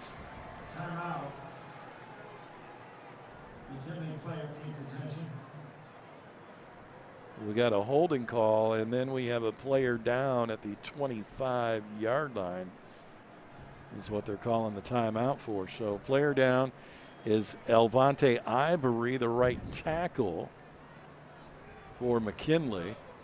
Plus they pick up a penalty for the hold. Yeah, this is an important drive from McKinley. Absolutely. So you don't want to give the ball quickly right back to him. Your defense was just on the field for a long drive. Massillon seems like you can kind of sense it in the stadium a little bit. The momentum is starting to swing a little bit, and the last thing you want to do if you're McKinley right now is go 3 and out, get the ball right back to a red-hot Massillon offense. Give your defense a little bit of a breather on the sideline, put together a strong drive. Keaton Rohde back into the game at quarterback. So let's see what the young quarterback can do for the Bulldogs. Well, as I said, if Massillon goes down there and doesn't get anything, then that momentum stays with McKinley. They get the ball. They still had the lead, but now you're right. Now they've got to move the ball. They've got to get down the field at least, give their defense a little bit of time to breathe.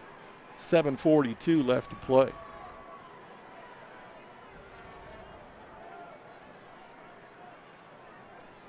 Rohde looks to the sideline, gets another play call in. Ready to go with 2 wide receivers. Handoff again, left side. Met in the backfield immediately.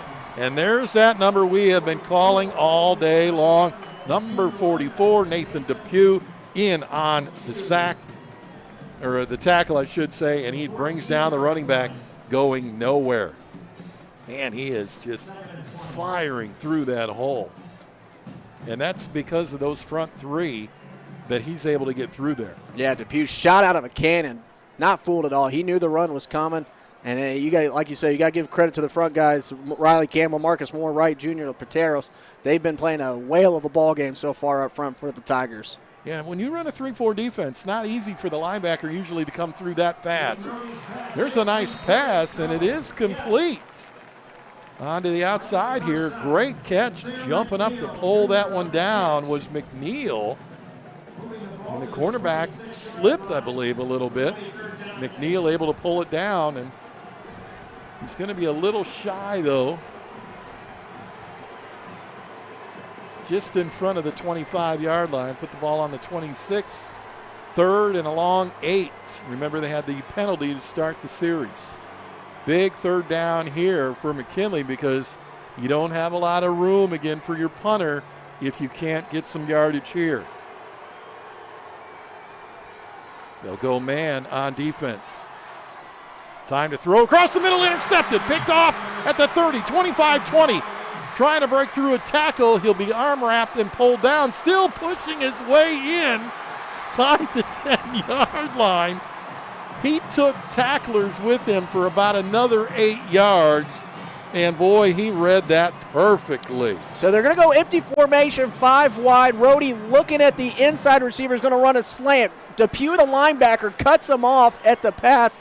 Does not allow the receiver to cut across his face. Ill-advised throw right behind the receiver. Austin Brawley, a guy we have seen make plays with the ball in his hands all game long, makes potentially the biggest one yet. And like I said, he was grabbed at the 19-yard line, total body wrap up, and they pushed him all the way down to the 8-yard line, 11 yards more after that interception and that attempted tackle. And Darius back in at quarterback again for the Tigers. The senior took one in himself last time. Looks like he's going to do it again, and he does. But there is a flag, and usually from that side means a hold or maybe somebody jumped early. Well, the flag was thrown immediately, so either someone was lined off sides or an illegal formation could be the likely call. Oh, sideline warning. So the touchdown will be good. Oh, good. And a player down again. That looks like Elvante Ivory down once again at about the 3-yard line for the Bulldogs. So it was just a sideline violation. You do get a flag for it. Nothing really happens. They just say don't do it again. Touchdown is good. And boy, Darius made it look easy. I mean, that's the second time today. Well, the game has changed so far with Darius McElroy, Nate Moore making the decision, go into with his senior quarterback, a guy who's played in this game before. He's been around, has the experience. Jalen Slaughter struggling a little bit in the first half, trying to complete some passes, had that late interception right before the half ended. So Coach Moore making a decision, putting his senior back out on the field, and he has been the difference so far in the second half. What a play. And, I mean, again, easily from outside the 10-yard line, and he just waits for the hole to open up, then he takes off. That was number 25 for McKinley, I believe. That was the one that was down on the ground. It was not who I thought it was. To look him up. Visit www.greatamericanrivalry.com. It was Braylon Minor, the sophomore defensive end, but he did get up and got off the field on his own power, so he's all right. Tigers going again for the body armor, one more point after touchdown attempt. They lead it 20-13 right now, and it's already a one-score game. And this one will be good as well. It's 21-13. It's an 8-point lead with 5:42 to play here in the third. We'll come back. McKinley got to do something now on offense, or this one starts to get a little bit out of hand. We'll come back right here on the Great American Rivalry Series Broadcast Network.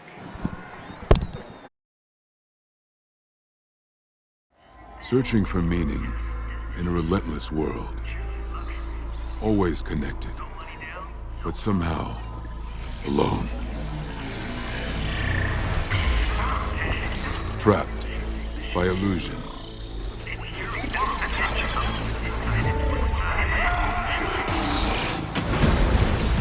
We offer another path where the battle to belong begins. Awakened by a calling. United by purpose. Defined by the cause you fight for. And it's not about you. Work together to get over the hump. No one can ever take away.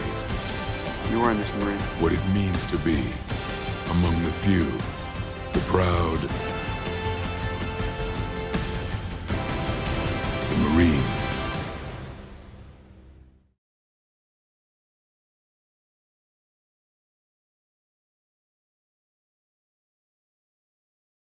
the end zone, one thanks to a great defensive interception. McKinley gets the ball deep, runs it out to the 15, finally wrapped up at about the 18. Took a couple of different white jerseys to pull him down, and McKinley will start inside their own 20, down by 8 points. Not impossible, touchdown and a 2-point conversion ties the game back up, but they do have to do something offensively here, Will. Otherwise, Massillon gets the ball back again, and then you're up 2 scores. Well, we said before the last McKinley drive, the momentum was starting to swing. Well, I think it has officially swung. The momentum in favor now of the Massillon Tigers. So Amarion Williams now takes his turn under center for McKinley, and he's played the better of the game between him and Rhodey. So I know Coach Hall's really stuck to that 2-quarterback system, rotating every 2 possessions, but Amarion Williams so far has been playing better of the 2. Does he stick with him the rest of the way out or stay true to his game plan the rest of the entire season? Starts with a little bubble screen to the left-hand side. It'll be picked up at about the 19-yard line. They'll get it out to about the 22-yard line. I think you're right. I think that Williams has done the better job as the quarterback today, and he'd had that one really nice 50-yard long pass that set up something good here. He gets 4 yards on that little play there. Little screen there to Ruffin, and it's exactly what he's been working with today. Ruffin, Fannin Jr., and McNeil. Again, a 3-wide set. Williams in the shotgun. Fakes the handoff. Keeper going to get wrapped up in behind the line. Brought down at about the 18-yard line. And in there very quickly was Nate Watkins, the outside linebacker for Massillon. This front 7 of Massillon is nasty. They are flying around to the football. These linebackers are keying off on the run. They're playing downhill with Watkins and Depew. So McKinley's going to have to come and try to make a play down the field because right now they're not having any success around the line of scrimmage. And remember, we were calling out the name Beasley quite a bit at linebacker as well. He has not been back in the game, so apparently that ankle injury really hurt. Speaking of hurt, there's a good hurt. Out to the 35-yard line. Williams gets rolling as he finds a little bit of a crease there. Looking to throw, brought the ball back down, and his keeper takes it to the 36 for a first down. That's a veteran play from Amarion Williams that we didn't see from our quarterbacks in the first half. You spread the formation out. It's 3rd and long. You see a huge hole open up. No receivers are open. Hey, I'm just going to take off and get what I can. You pick up the first down. Big time first down there. They definitely needed it. You didn't want to go into that long situation again or give up that football early. In the shotgun, handoff this time, broke across Chris Williams, maybe a yard. There's that man again, Nathan Depew. Well, when I looked at the defense and I saw 3-4, I'm like, boy, and 3-4 in high school is really tough because your front 3, if they can't penetrate the offensive line, it does not give the 4 any opportunity to get anything back behind the line of scrimmage. But the front 3 here, wow, they have done the job today. Campbell, Moore, Pateros, really give it up to these guys, letting those linebackers run free. Rolls to his right. Being chased, grabbed, and yanked down behind the 30.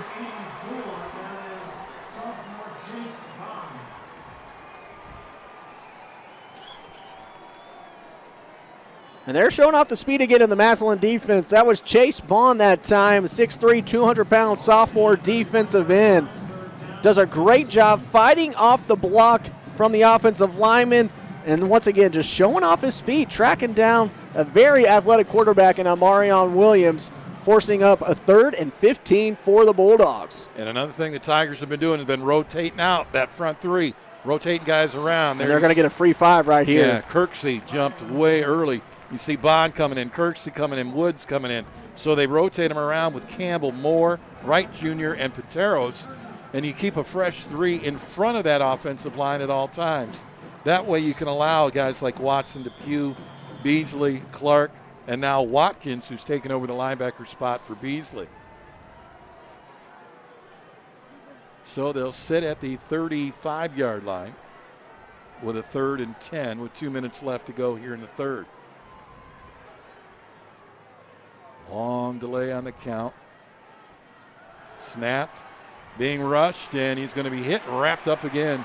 Nowhere to throw. Great defensive coverage. They were looking for a screen on the left side. Both the defenders are there covering their guy. Nobody open on the right-hand side. Great man defense, and gives your defense all the power in the world. Yeah, this Massillon defense is really dialed in right now, doing a great job reading the quarterback. Really feels like they know what's coming before the play even snaps, with Nathan Depew and Watkins and those guys really playing on the other side of the line of scrimmage. And you add that with the way this Massillon offense has transformed in the second half with Darius McElroy running the football from the quarterback position.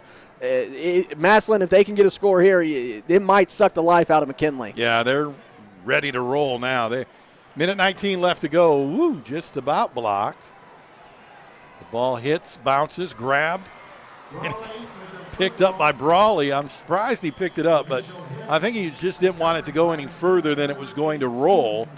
So he gets to the 25, and a few jerseys come together, and the referee says, okay, we're good, enough, play ball.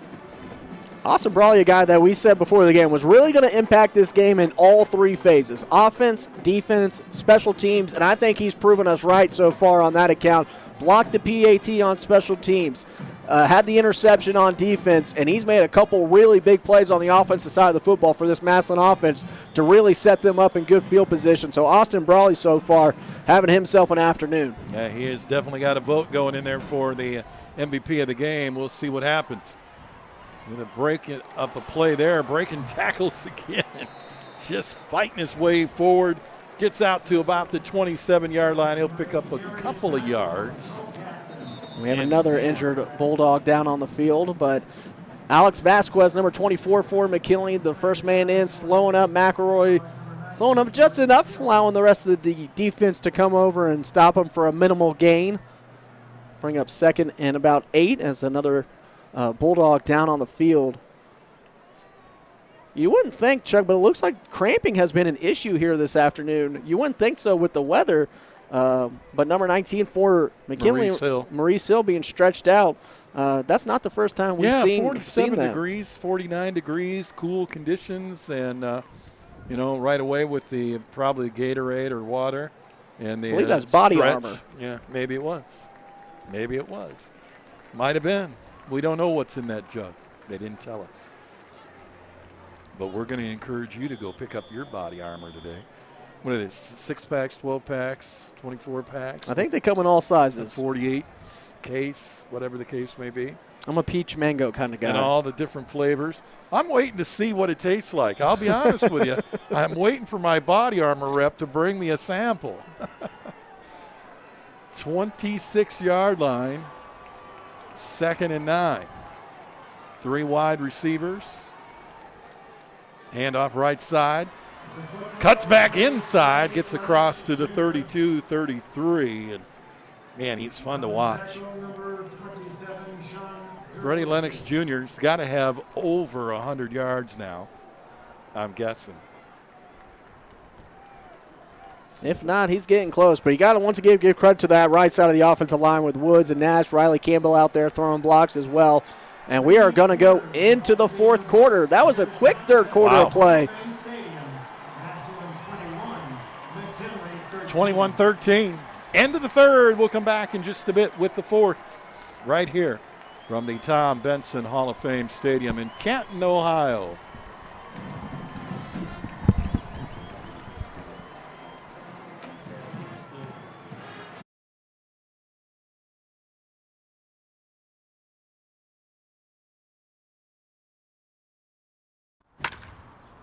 One more.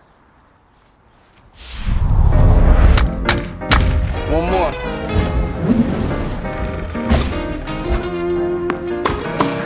One more, please. You guys need one more? Hey, kid. Yeah, we'll take one more. One more. Uno más.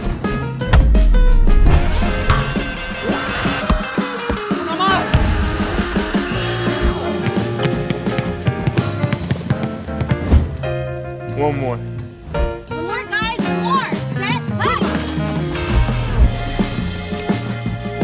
Let's go. One more. One more. One more. one more.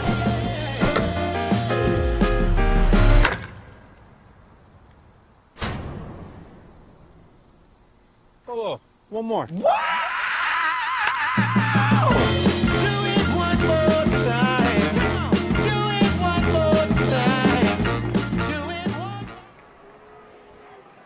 Handoff, quick handoff to the 30, 40, 45, 50.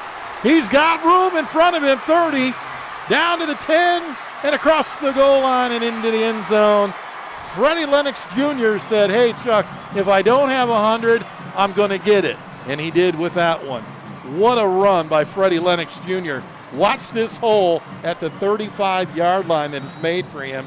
When he cuts back, there's nobody there. Right there. Boom. There's your linebackers, your two safeties, and he's not going to catch him. Not a chance that Caleb Ruffin is going to catch Lennox Jr., and Ruffin isn't slow by any means. Yeah, what a way to start the fourth quarter for if you're a Massillon fan right now. One play, back up with the body armor, one more PAT pending, and the kick is up by Rue, and it is up, and it is good. So Massillon will take a 28-13 lead, one play into the fourth quarter. But like you said, Chuck, watch, they're going to motion Hathaway. He was lined up as the right flanker. He's going to come across the left side of the field. So you're going to have the defense shift with him. And then the interior offensive line, that was I'm looking at number 53, Sam Snodgrass, the center, did a great job turning the nose tackle. Yeah. He turned the nose tackle, allowing Lennox to come off his backside, and he just saw the daylight and ran right through it. You know, the way he ran, I mean, it reminds me back in the day when Le'Veon Bell used to wait for the opening. You see Lennox see the opening and then boom, turn. And boy, he hits fifth gear like nobody else. And like I said, Caleb Ruffin is not slow by any means, but he's coming across the field trying to catch him. So he's going to the angle. Not going to happen. And Lennox Jr. now, we definitely know he's over 100 yards because that was a 60-some-plus yard run there. So he might be over 150, well, maybe even better than that. Well, we were told coming to the game, Lennox, he's a home run hitter. You know, with Beasley, it was him and Beasley were going to be the guys filling in for the injured Wiltrell Hairston. That those were going to be the two guys getting the bulk of the carries. We saw Lennox start the game off. Beasley came in the first half, had some really long runs, but with him out due to injury, it's going to be the Freddie Lennox show, and so far he's putting on one. Yeah, he's definitely got his name up there also for that MVP move. You know, between him and Darius, I mean, it's hard to say because I like what the senior quarterback has done for the Tigers. You know, 2 big touchdowns with the runs and come in and kind of controlled things. Well, we'll see if Caleb Ruffin can get a kickoff here. He'll be on the far side of the field. We'll see if that's where Shane Rue decides to go with this ball. And he does. So Caleb's going to get it at the 1. Gets to the 5, 10, 15. Gets away from a tackler. Lost the ball. It got stripped. And it's a fumble at the 15-yard line, and the Tigers have it. And it's all due to the tackle that is made here as he got a little bit of his hand on the ball when he reached out to get him and pulled down on the ball, came out. And you got to know that Caleb Ruffin had the ball on the wrong side. When you're running to the left, the ball goes to your left, not in the right hand. And he's got it in the right hand when he comes up on this tackle that is made. And I didn't see who made the tackle, who got the Well, Zach Lieber came out of that pile with the football, and an unfortunate error there for the McKinley return team. As like we said, the momentum was starting to swing. It swung, and now it's almost off the charts in favor of the Washington Massillon Tigers, as their crowd and their student section really coming alive here, as they can sense it, they can feel it. Yeah, they'll see it and jump. It was one of my favorite announcers for the Baltimore Ravens on radio always says the hay is just about in the barn. And right now with 11:42 to go and a 15-point lead, one more score here, that hay will be in the barn, and Massillon will win again. But it's not over yet. There's a penalty here, flag down. And I believe just This McKinley defense, they really need a stop. I know they've been on the field a lot in the second half, but they really got to bow up and come up with a stop to get the ball back to their offense. Handoff right side again. That's a great way to start it. Nice job. They get Lennox Jr. behind the line of scrimmage. And that'll bring up a long second and about 15. But again, they're within field goal range, at least what we saw from the kicker for Massillon, who was out there, like I said earlier, practicing some big field goal attempts. Did try a 45-yarder earlier, missed.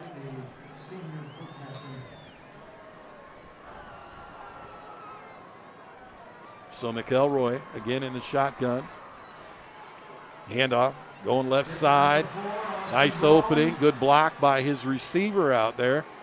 Falls forward. Not sure what the extracurricular was there for, but no flag on the play. There's Brawley again with the run there, but it was at the end of the play that was kind of odd. Somebody got tossed and thrown about 5 yards ahead. I don't know if he thought the play was still going or what. 3rd down and 8. 10 minutes left to go in the game. McElroy rolls to his right, has room, throws across into the middle, standing in the end zone for the touchdown, wide open. Nobody again around him. How do you have 5 black jerseys, 3 white jerseys, and score a touchdown?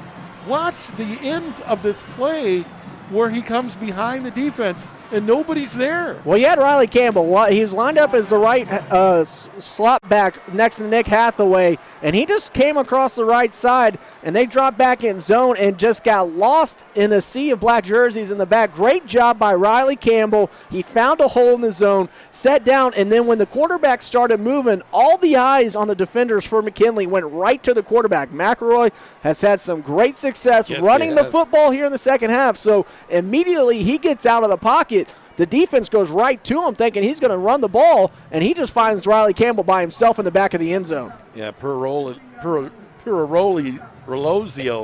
he was questioning what was going on. Well, that's going to be wiped out. But it's wiped out. Chuck, that was wiped out. Personal foul penalty. Where did they call the personal foul at? Yeah, you'll see 1, 2, 3, 4, 5, and he's all alone. And you see Barolisi, he's asking, what's going on? What's going on? That ref signaled touchdown, but why did they call the play back? So they moved the ball back to the 31, not a touchdown. And now McElroy going for the home run ball. Left hand up in the air, right hand pulled down, and again, they've let it play all day long. They're not throwing the flag for that. He's going to go up and question it. I would too, Ardell Banks. He knows that his right hand was held onto. But the refs have not thrown a flag for the pass interference for a play like that all day. Right there, see it? Got the arm. And no chance. It should have been a PI. Yeah, I still want to go back to that third down play. Why they didn't say anything. I did not see the penalty flag come in during the third down. The ball to go back to the 31, it had to be 15 yards. It was a personal foul penalty is what the referee signaled. I just didn't see when it happened or when the flag came in. And he never came on the mic and told us. 4th and 25 with 10 minutes to go. Well, whether or not it was or was not a penalty or what happened, there seems to be a lot of disagreement, obviously, here in the stands between what really happened. But you got to give credit to Canton McKinley right now for the way they were able to hold up and come up with that stop we needed. That's important. That stop was exactly what they needed. Down 2 scores right huge. Now with Massillon. Because, like you said, that if they were able to put that third score on the scoreboard here, in the 4th quarter, it could have been all she wrote. But now you give yourself you give your team a chance, and now a fake. No, bad snap. Bad snap. They were trying a field goal. 54-yard field goal. Then a fumble pickup. No, but they're going to blow it dead. Yeah. They're going to blow it dead. It's automatic. You cannot advance that. But again, here we go with this this young man. hectic. This young man's trying to kick a 54-yard field goal in high school. All right, I'll give you credit, kid. You got to have the perfect snap. It was a bad snap. It went through the long snap, the holder's hands right in to the kicker's hands. At that point, he's got to run. But, wow, to send your guy out there, 4th and 25, and say, hey, go kick me a 54-yarder. Either he has done this a lot in practice, but, the wind's blowing behind him, so the wind may give him a little. Like I said, he was close on one earlier in warm-ups, but I don't know how many 54-yarders he's made. I think I would have just threw the ball or tried to run the ball and let my defense come back out or try to pooch punt, one or the other. So McKinley with an opportunity, only down 2 scores, 28-13. They got 10 minutes on the clock or a little less. Put a man in motion. That is going to be a timeout being called. Clock again was down to almost 0. Coach sees it, calls timeout with 9:52. So we get a touchdown. It's taken away. McKinley gets an opportunity to play defense one more down. Massillon says, hey, let's try a 54-yard field goal. Doesn't work. And the ball is now McKinley's at the 39-yard line. Yeah, quite an interesting series of events we just went through where we're still trying to sort it all out. But the end solution is McKinley has the football, down 2 scores, 9:52 remaining in the game. And if you're Amarion Williams right now, you got to put together some plays. You got to be able to complete some passes because McKinley has had 0 success in the second half running the football against this Massillon front 7. So Amarion Williams, he's got to be able to look to his playmakers, Sincere McNeil, Ruffin. Those guys have got to come up and make some plays for their quarterback. Sets up with the 2 receivers wide to the right. And they're both in man coverage right now. 3-4 defense played by the Tigers today has been absolutely fantastic in these situations here in the second half. Looking to throw on first down. Rolling to his left. Throws, and, boy, that was a dangerous throw. That was almost picked off, but like you said, he was going for McNeil, but he was covered very well, and the play knocked away. Yeah, dangerous throw from Amarion Williams. Rolling to his left, tried to throw across his body in the middle of the field, and quarterback school, that's rule number 1 of what not to do when you get out of the pocket. So fortunately, it wasn't intercepted as we have another McKinley Bulldog down on the field. Yeah, straight out at the 40-yard line and trying to see what's going on here. Flat on its back, hasn't moved yet. I can't tell you a number. Can't see who it is. 15-point lead. They've scored those 2 touchdowns early in the third and the start off the fourth. Oh, again. I think these players are really dealing with cramping issues. That is Ivory again coming off limping. And again, kind of favoring that right leg. And the second or third time that he has went down. He's the right tackle for the Bulldogs. Now they're going to split 4 wide receivers. And again, Amarion Williams is going to have to throw this ball, no doubt about it. You've got to get points, and you need a score quickly. In motion is Colin Ruffin. Fakes the handoff. Keeper being chased out of the pocket. Spins, runs, gets across to about the 43-yard line before he's wrapped up by Riley Campbell. Yeah, good open field tackle from Campbell. As Williams trying to spin out of it, able to wrap him up and drop him for about a 4-yard gain. Will bring on 3rd and 6. So McKinley right now, as Williams looks over to the sideline to get the play call, he's going to have 3 receivers to the right. They got McNeil down here on the near side of the field by himself. Massillon playing a single high safety. Yeah, they've tried. You got to look down. Maybe look down here to McNeil. Yeah. See if he can make a play for you. They tried to go to him a couple of times. He's been covered very well. They look that way. They're going to cross on that slant again. He does grab it, holds on. It is complete. So that's exactly what happened. Sincere McNeil lined up by himself at the bottom of the field, had 3 receivers split to the right, runs a simple in pattern, and great. That might have been the best throw Amarion Williams has had all day in traffic. Great catch by McNeil to go up and get it.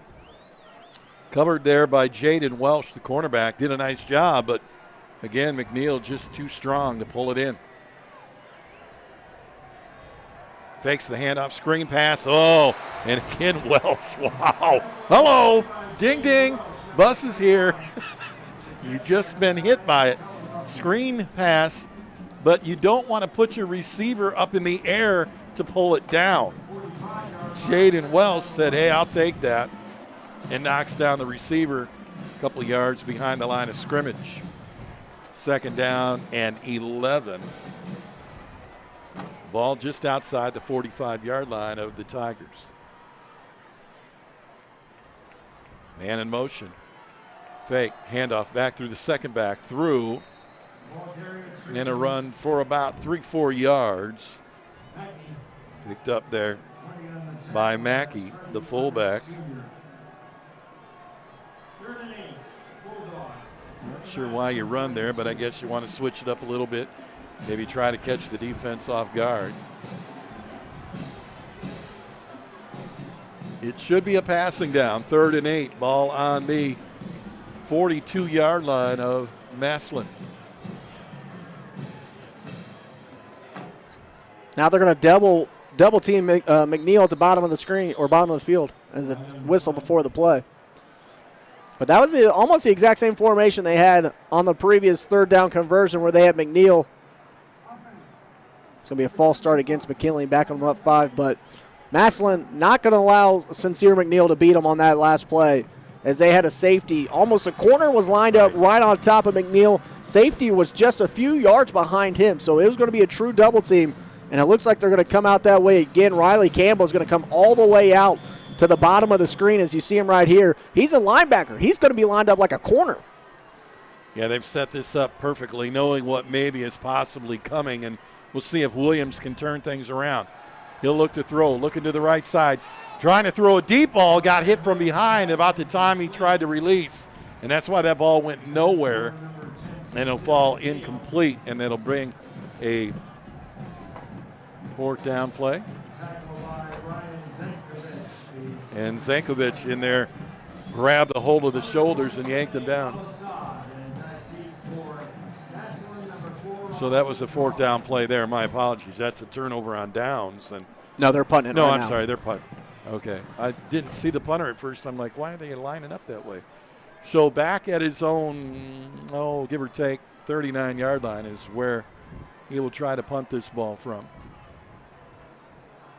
Tigers should have good field position. Punting into the wind, kind of a squibbly kick. It goes again off the side of the foot and out of bounds. And they're going to say it went out of bounds at the 30-some yard, 28-yard line. Oh, now 35. Wow, he moves down to about the 29, and then he comes start walking backwards. I thought he was going to walk the other way. So he did go off the side of his foot. It wasn't a very good punt. The second one today he's had trouble with. And now you give Darius most likely the ball for the Tigers again with under 7 to play, and you got a two-score lead. Yeah, time is not in the favor for Canton McKinley right now. Under 7 minutes, 28-13 our score. You just punting it back away. Just not able to generate enough offense today for McKinley. This match, you got to tip your hat and give credit to this Massillon defense. They've played a heck of a ball game, especially here in the second half, not allowing McKinley to really run the ball at all. 0 success, yet they've been able to complete a couple throws from Marion Williams to Sincere McNeil. But this Massillon defense, I know we're going to be picking an MVP here at the end of the game, Chuck. Has an entire defense ever been named MVP before? Because that's kind of where we're headed. You know, their defense has done a phenomenal job, but, you know, I'm an offensive guy. I like offense. And I mean, come on. Lennox Jr., I think, has shown what he can do. But like I said, don't take anything away from the quarterback to come in and put 14 points on the board by yourself running the ball. Both those touchdowns a little over, both I think were over 10 yards. But 28-13 with, you know, now 6:56 left on the clock. Not a whole lot for McKinley to be jumping up and down about. You need a defensive play or defensive score here if you want any opportunity to get back in this game. You've got to have a big stop or a defensive score. Going to run right up the middle. So they go back to the original quarterback, and they put Slaughter back in for at least a play, and then he comes out. Like I said, for those of you that are fans of both these squads, they both are going to the playoffs, and I believe they both are hosting. I believe that is correct, yeah.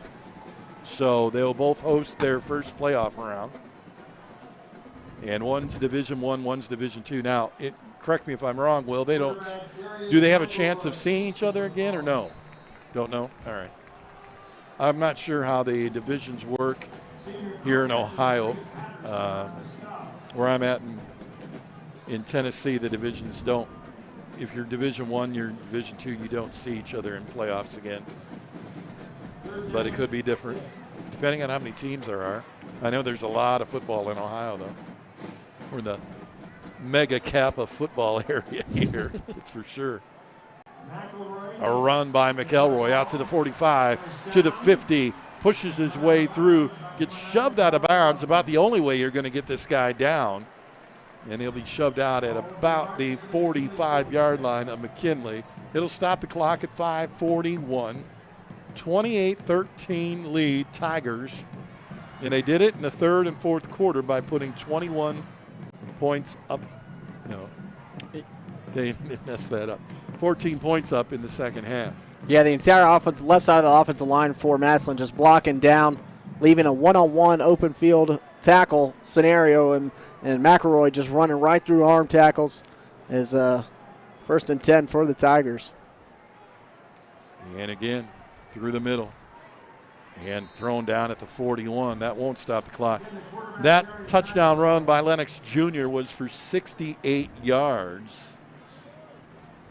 back in the beginning of the fourth quarter. It was the one that opened up the, and he should have, 14 carries, 167 yards, averaging 11.9 and 2 scores today. Quite the average. NFL numbers there. I'm sure he's being looked at, if he isn't already been looked at. Flag flies as we get the false start against the Tigers. I know for Massillon there was 5 kids that had already committed to schools, and they were in the top 100. And then there was one young man that was going to Pitt, another one was going to Cincinnati, one was going to Ohio State. And every time I've done these games, there's always 5, 6, 7, 8, 9, half dozen kids on both sides that are, already signing for big-time schools and getting ready to take their career to the next level. They really produce the football talent here in the Canton, Massillon area, up near Cleveland. Ohio's always had good football.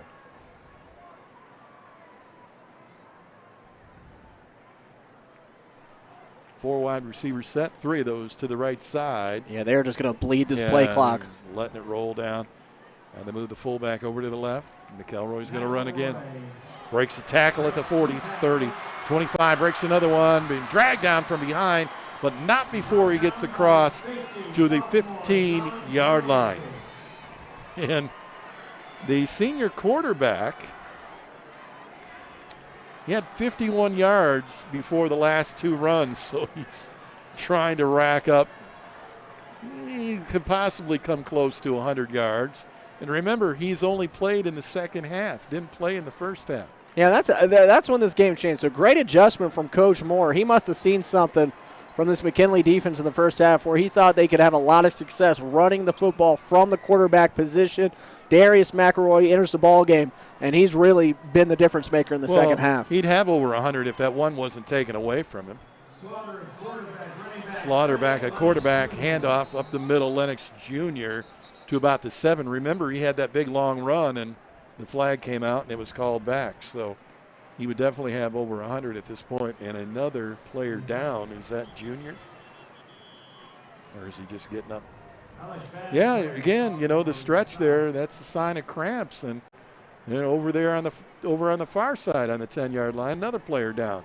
And hard to believe, you would think that they would have had enough water, Gatorade, and everything else, and cooler temperatures. But as a former track guy and not a runner by any means, but paying attention to it, cramps are just not enough water, sometimes not enough salt, but usually only happen in warm conditions. But a lot of people say that people forget in cold conditions it can do the same thing because the muscle constricts, pulls really tight. So you'll see a lot of cross-country runners have the same problem. These guys aren't running cross-country, but again, same type of injury that's happening. 2 players down on the field right now. 3:37 left. We get to choose our MVP up here. And right now, in favor of Massillon's going to probably get that MVP. And I don't know about you, Will, but I think that number 20, Lennox Jr., has got this thing pretty much wrapped up. I think it's a 2-horse race right now between and Lennox and McElroy. Yeah, if McElroy scores again, then I've got to favor Darius because, like you said, he came in the second half, senior quarterback, hasn't been playing lately, and at this point he had only thrown 2 balls, and that was when we had 5:41 left in the quarter. And he had 51 yards on the ground, averaging 6.4. This is a quarterback. Don't think quarterbacks don't run. 15 was his longest run. He had 2 scores and just 8 attempts. But he has done exactly what he needed to do when he come in both times down at the other end. Went into the end zone with no problem. So he's got an 8-yard TD run and a 4-yard TD run. I believe we finally have Lennox Jr. coming up off the ground. Yeah, Freddie walking off the sideline under his own power, but 28-13, Massillon leads, 3:37 remaining, knocking on the door of the end zone, and this 1,000th game matchup here at the Great American Rivalry Series has proven to be a good one. We knew it was going to be a good one coming into it here at the Pro Football Hall of Fame in Canton, Ohio. Great backdrop for football. We got the rotunda of the Pro Football Hall of Fame, right, where all the busts are held, and Roger Staubach and Sling and Sammy Baugh and Peyton Manning, all those guys are the legendary coach John Madden once said when the lights are turned off and the doors are locked, the bus come to life and have a good conversation, and I think they might be talking about this one here tonight. You got a chance to go in. Like I say, I won't have enough time. I'm going to be back in Tennessee, but I wish I did because it has been many, many years since I've been in the Pro Football Hall of Fame. I believe it was right around 1980 that I went into the Pro Football Hall of Fame. So in the 40 years that have gone by, there's plenty of more guys, I'm sure, that are in that Hall of Fame that I'd like to see, but I'll get back up. Yeah, it was quite an experience. We were able to go Tuesday after we held our press conference, and if you go into the bus room, the question was asked, when do you guys think you're going to run out of room to put all these? Yeah. And they actually said about another 5 years they might have to expand that room a little bit, but it was quite the spectacle getting to see some of the football history here at the Pro Football Hall of Fame. And if you have the opportunity to get up to Canton, or if you live here, I highly encourage you to come out and see everything. It is quite awesome for any football historians or fans of the game. You know, to spend a day and walk around and check things out. And I know they've got interactive stuff now and all kinds of different things that happen inside the hall.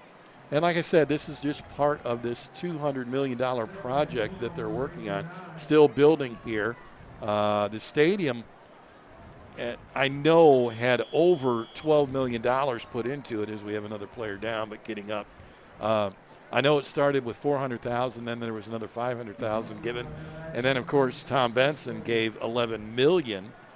And then 4 years ago, it was revamped into what it is now, 23,000 capacity. Some of them starting to leave, and you can see them moseying out the gates and stuff.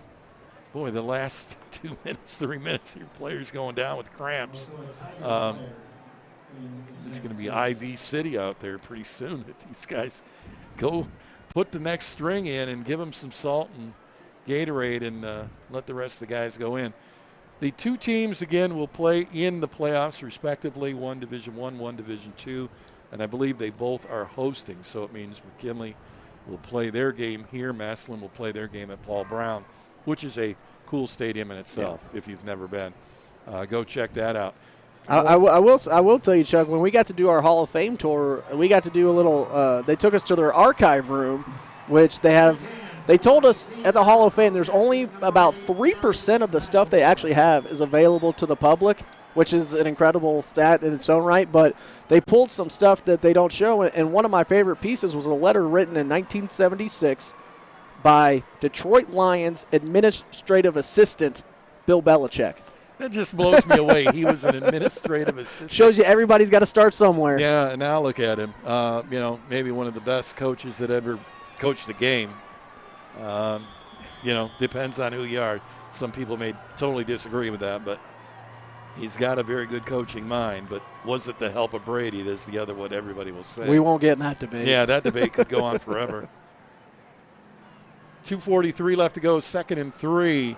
Keeper spins out of one tackle, and then Jalen Slaughter thrown to the ground down about the 2-yard line, but should bring up 3rd and goal. And Foster Jr. on the stop for Kent McKinley. Now everybody's starting to switch up some guys for the last couple of minutes of this game, give everybody a chance to play. 132nd meeting between these two teams. This goes back into the 1800s. And that just is amazing in itself. Mm-hmm. And Massillon now looking for their 6th in a row. Handoff to the big fullback, bounces off a couple of guys, breaks the tackle, goes into the end zone, and that. He's been doing it on defense. Might as well give him a carry. Oh, Nathan that's Depew. Wow, I was looking, I'm like, wait a minute, shouldn't that be 45 or 40? He's not even on the depth chart at tailback. You know, the funny part is Depew is the 3rd guy on the depth chart at running back. Pateros and then Wright Jr. are the 2nd and 3rd guy on the depth chart at fullback, and all 3 play on defense. So Nathan Depew gets himself into the stat box, and Massillon's got the hay in the barn, as they would say, 34-13, under 2 minutes to go.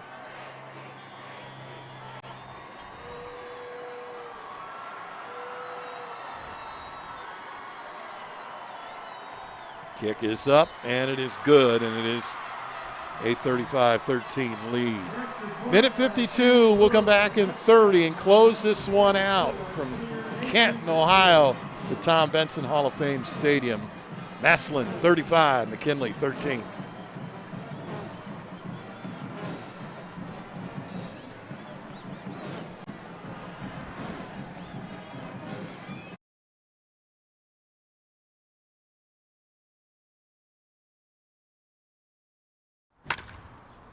One more. One more.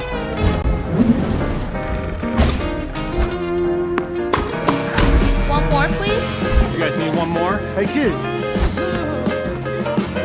Yeah, we'll take one more. One more. Uno más.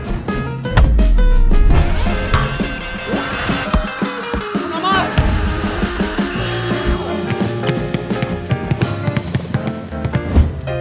One more. One more, guys. One more. Set. Hut. Let's go. One more. One more. One more. One more.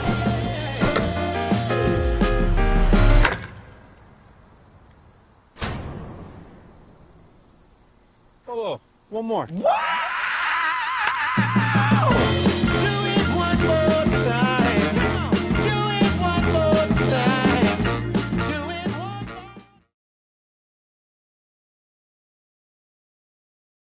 Here's the boot. Back at the 5-yard line. Shelton picks it up 10, 15, 20.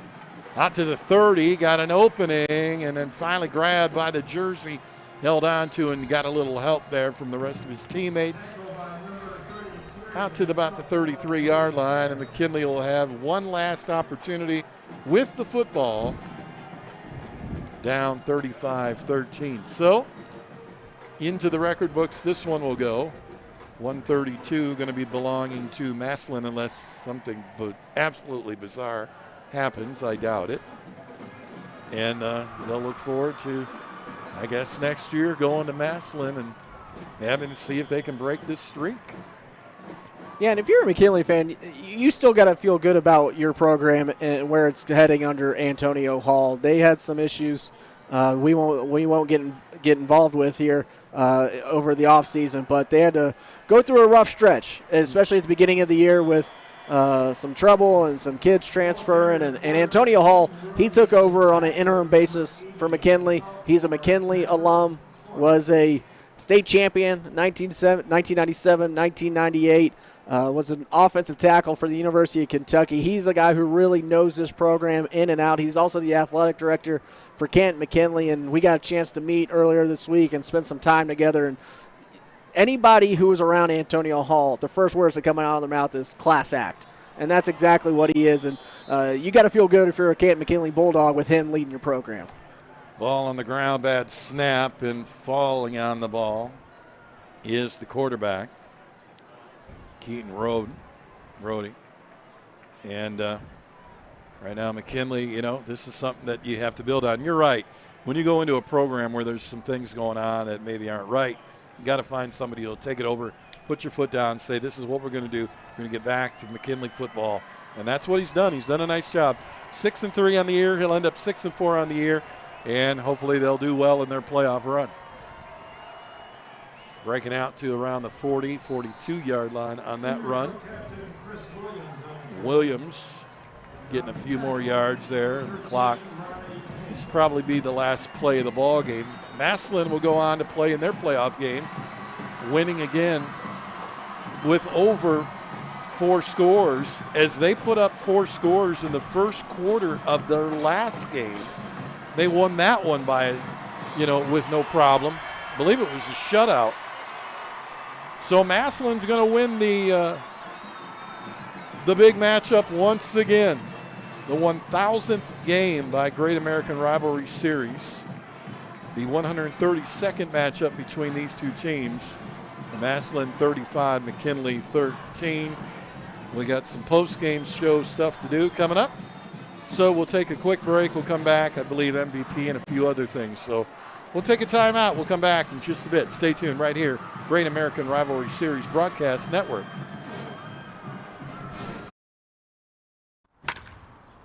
One more.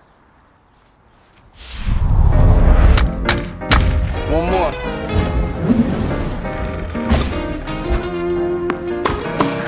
One more, please. You guys need one more? Hey, kid. Yeah, we'll take one more. One more. Uno más. Uno más.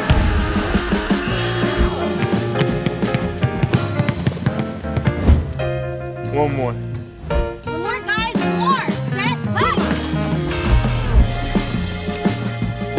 Let's go. One more. One more. One more. One more.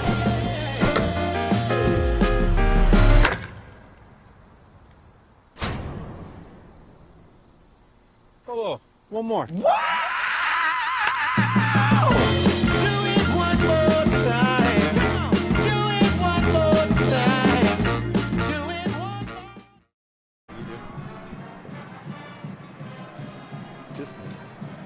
Welcome back, everybody, as they clear the field and they're getting ready for the awards quickly. Freddie Lennox Jr., 16 carries, $179, 2 TDs, 11.2 average. Darius McElroy, 13 carries, 88 yards, 2 TDs. And like I said, unfortunately, Camden Beasley, he had 55 yards in that first half. He went down. He never came back, so we don't know what happened there. 317 yards on the ground for Massillon. Running the ball, 45 carries to 64 yards for McKinley. Total offensive plays, 58-401 for McKinley, 48-178. That time, 5 red zone chances, 3 times they score. So a completely different second half And if you look at those numbers, you can see why.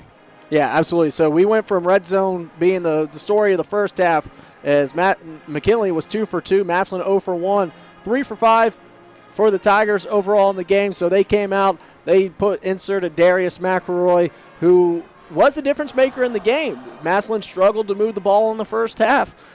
Through the air, on the ground, Jalen Slaughter was struggling a little bit. Freshman QB having his first start in the Massillon McKinley rivalry, threw that interception to end the first half, but insert Darius McElroy. Great adjustment from Coach Moore, and we want to congratulate Darius McElroy, who was named the Great American Rivalry Series Most Valuable Player.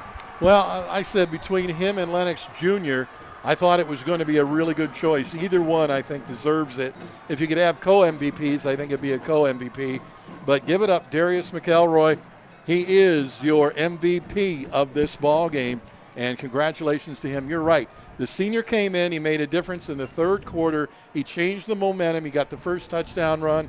Then they got the ball back quickly on an interception. He turned around, ran it in again. His second touchdown, literally within minutes, and that was the turning point of the ball game. Yeah, absolutely. So hats off to Massillon, winning for the 6th consecutive year over their rival McKinley 35-13. And as you can see on the screen, our Marines are down there, and the winning team will be presented with the Great American Rivalry Series championship hats, championship trophy.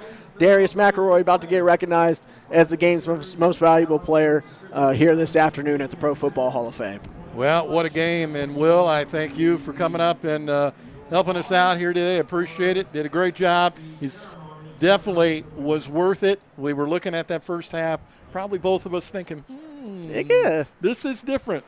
But comes out on top. Massillon turns it around in the third and fourth quarter and gets things going. Yeah, I want to give a quick shout-out to 1,000th Great American Rivalry Series game.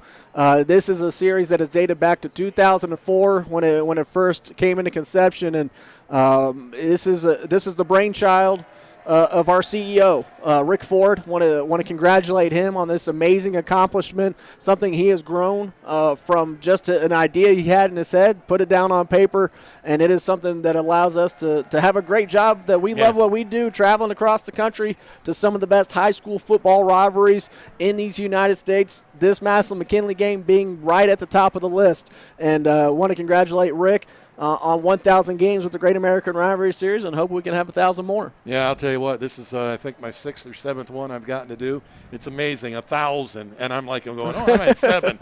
And I've been doing it a long time, too.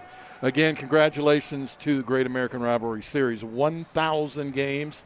And congratulations again to Massillon High, 35, McKinley High, 13. Massillon, 6 in a row now from Tom Benson Hall of Fame Stadium. For my broadcast partner, Will Osborne, I'm Chuck Sebastian. Thanks, everybody, and have a good evening.